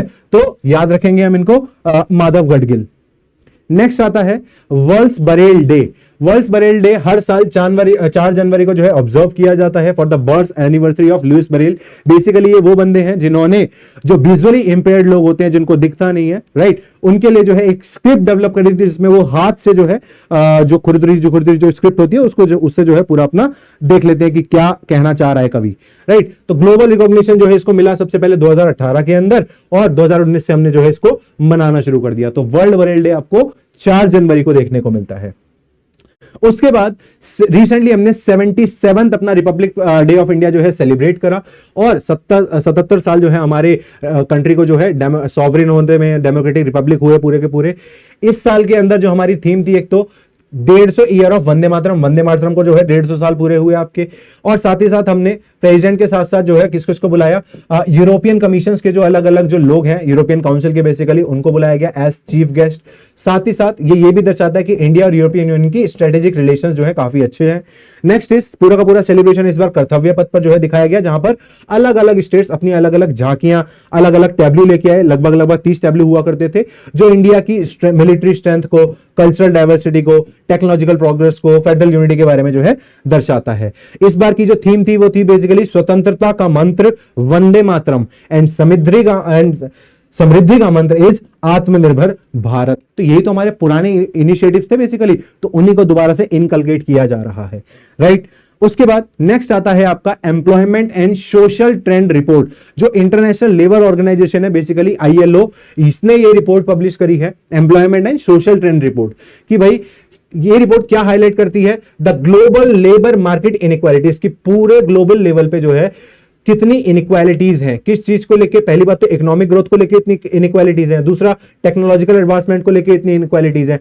तो इसका अल्टीमेट जो असर है वो किसके ऊपर पड़ रहा है? अनएम्प्लॉयमेंट, जो बेरोजगार है उनके ऊपर पड़ता है, खाली बैठे रहते हैं, या सोशल ट्रेंड, समाज में क्या क्या उसका चेंज आ रहा है, तो उसको पूरा एनालाइज किया जाता है। तो ये बता रहे हैं कि भैया इस साल भी 4.9% लोग जो है वो अनएम्प्लॉयड ही रहेंगे, है ना, अनलेस कितनी भी इकोनॉमिक रिकवरी हो जाए, फिर भी जो है स्टैग्नेंट है ये मामला। तो आपको याद रखना कि ये जो रिपोर्ट है कौन पब्लिश कर रहा है? ये आपका ILO पब्लिश कर रहा है। नेक्स्ट आता है सेंट्रल विजिलेंस कमीशन। ठीक है, सेंट्रल विजिलेंस कमीशन के रिसेंटली नए चेयरमैन अपॉइंट किए गए हैं, जिनका नाम है श्री परवीन वशिष्ठ। ठीक है, इनको अपॉइंट किया गया है। तो पहली बात, किसने अपॉइंट करा है? प्रेसिडेंट साहब ने अपॉइंट करा है। कॉन्स्टिट्यूशनल बॉडी है इसलिए प्रेसिडेंट साहब ही अपॉइंट करते हैं इसको। इट वाज फॉर्म्ड इन 1964, ठीक है, बाय एन एग्जीक्यूटिव रिजोल्यूशन, फिर रिकमेंडेशन, के संतनाम कमेटी थी बेसिकली, उन्होंने बेसिकली रिकमेंडेशन दिया था कि एक सीवीसी, एक आपके पास स्टैच्यूटरी बॉडी होनी चाहिए बेसिकली। तो वही बनाया गया, किसको? करप्शन को रोकने के लिए, जो विजिलेंट होगा, हर एक के ऊपर नजर रखेगा। अब इस सीवीसी ऑर्गेनाइजेशन के अंदर आपको एक तो कमिश्नर, सेंट्रल विजिलेंस कमिश्नर देखने को मिलते हैं जो चेयरपर्सन होता है, साथ ही साथ आपको 2 विजिलेंस कमिश्नर और देखने को मिलते हैं। इन सबको अपॉइंट कौन करेगा? प्रेसिडेंट साहब अपॉइंट करेंगे। और ये किसके रिकमेंडेशन पे? तो एक हाई पावर्ड कमेटी बनाई जाती है जिसमें प्राइम मिनिस्टर, होम मिनिस्टर और आपके लोकसभा के जो ऑपोजिशन मिनिस्टर होते हैं उनको भी बुलाया जाता है, तब अल्टीमेटली किसी बंदे का नाम नॉमिनेट किया जाता है। तो इस बार सीवीसी के जो कमिश्नर बने हैं, central vigilance commissioner, that is Shri Parveen Vashishtha. Next अगर हम आए तो प्रवासी भारतीय दिवस। ये प्रवासी भारतीय दिवस मनाया जाता है 9 जनवरी को। क्यों? क्योंकि गांधी फाइनली जो है रिटर्न आ गए थे 9 जनवरी 1915 को, और उसके बाद जो है फिर वो ब्रिटेन नहीं जाएंगे। उससे पहले वो 1893 के अंदर गए थे, फिर बीच में कई बार चक्कर भी लगाया। फाइनल रिटर्न जो उनका हुआ वो 9 जनवरी 1915 को हुआ। तो उसी को जो है हम प्रवासी भारतीय दिवस या NRI डे के रूप में भी मनाते हैं, नॉन रेजिडेंट इंडियन दिवस के रूप में मनाते हैं। ठीक है, ये हर साल मतलब हर अल्टरनेट ईयर पे मनाया जाता है, हर 2 साल में एक बार मनाया जाता है ये। ठीक है, तो अगला जो हमने पिछला वाला मनाया था, ठीक है, 18वां, वो हमने 2025 के अंदर मनाया था। तो अब अगले साल वाला जो 2027 का होगा 19वें नंबर का हो जाएगा। तो 2026 के अंदर बेसिकली अभी हम चल रहे हैं, लेकिन 9 जनवरी न्यूज में आया है, तो हमारी मॉडर्न हिस्ट्री के साथ कहीं ना कहीं स्टैटिक वाला पार्ट कनेक्ट हो रहा है, इस वजह से ये न्यूज में चला। प्लस ये भी बताता है कि जो भी इंडियन NRI लोग, जो भी प्रवासी भारतीय जो बाहर रह रहे हैं, तो वो बाहर रह के कितना इकोनॉमी जनरेट करते हैं, कितना कल्चरल इंटरमिंगलिंग करते हैं, है ना, हमारे पीपल टू पीपल इंटरेक्शन बढ़ते हैं। तो इससे क्या होता है? कोऑपरेशन बढ़ता है बेसिकली। तो वही इंडियन डायस्पोरा के बारे में जो है ये कंट्रीब्यूशन देता है कि भाई कितना बढ़िया है कि इंडियन लोग आपको हर जगह देखने को मिलते हैं। प्रवासी भारतीय दिवस, right. Economic contribution and remittance, इसके अलावा नॉलेज एंड इनोवेशन ट्रांसफर होता है। एड्रेसिंग ग्लोबल इश्यूज के बारे में बात की जाती है कि कौन से देश में हमारी कोई कम्युनिटी है, उसके साथ कोई अगर इशू चल रहा है, जैसे देखो कनाडा, US के अंदर कितनी स्पीचेस चलती हैं इंडियंस को लेके, राइट। वहां के जो खुद इंडियन, जो बेसिकली NRI जो लोग जो वहां रह रहे हैं, वो वहां की पॉलिटिकल प्रोसेस के अंदर जो है इनकलकेट हो गए हैं बेसिकली।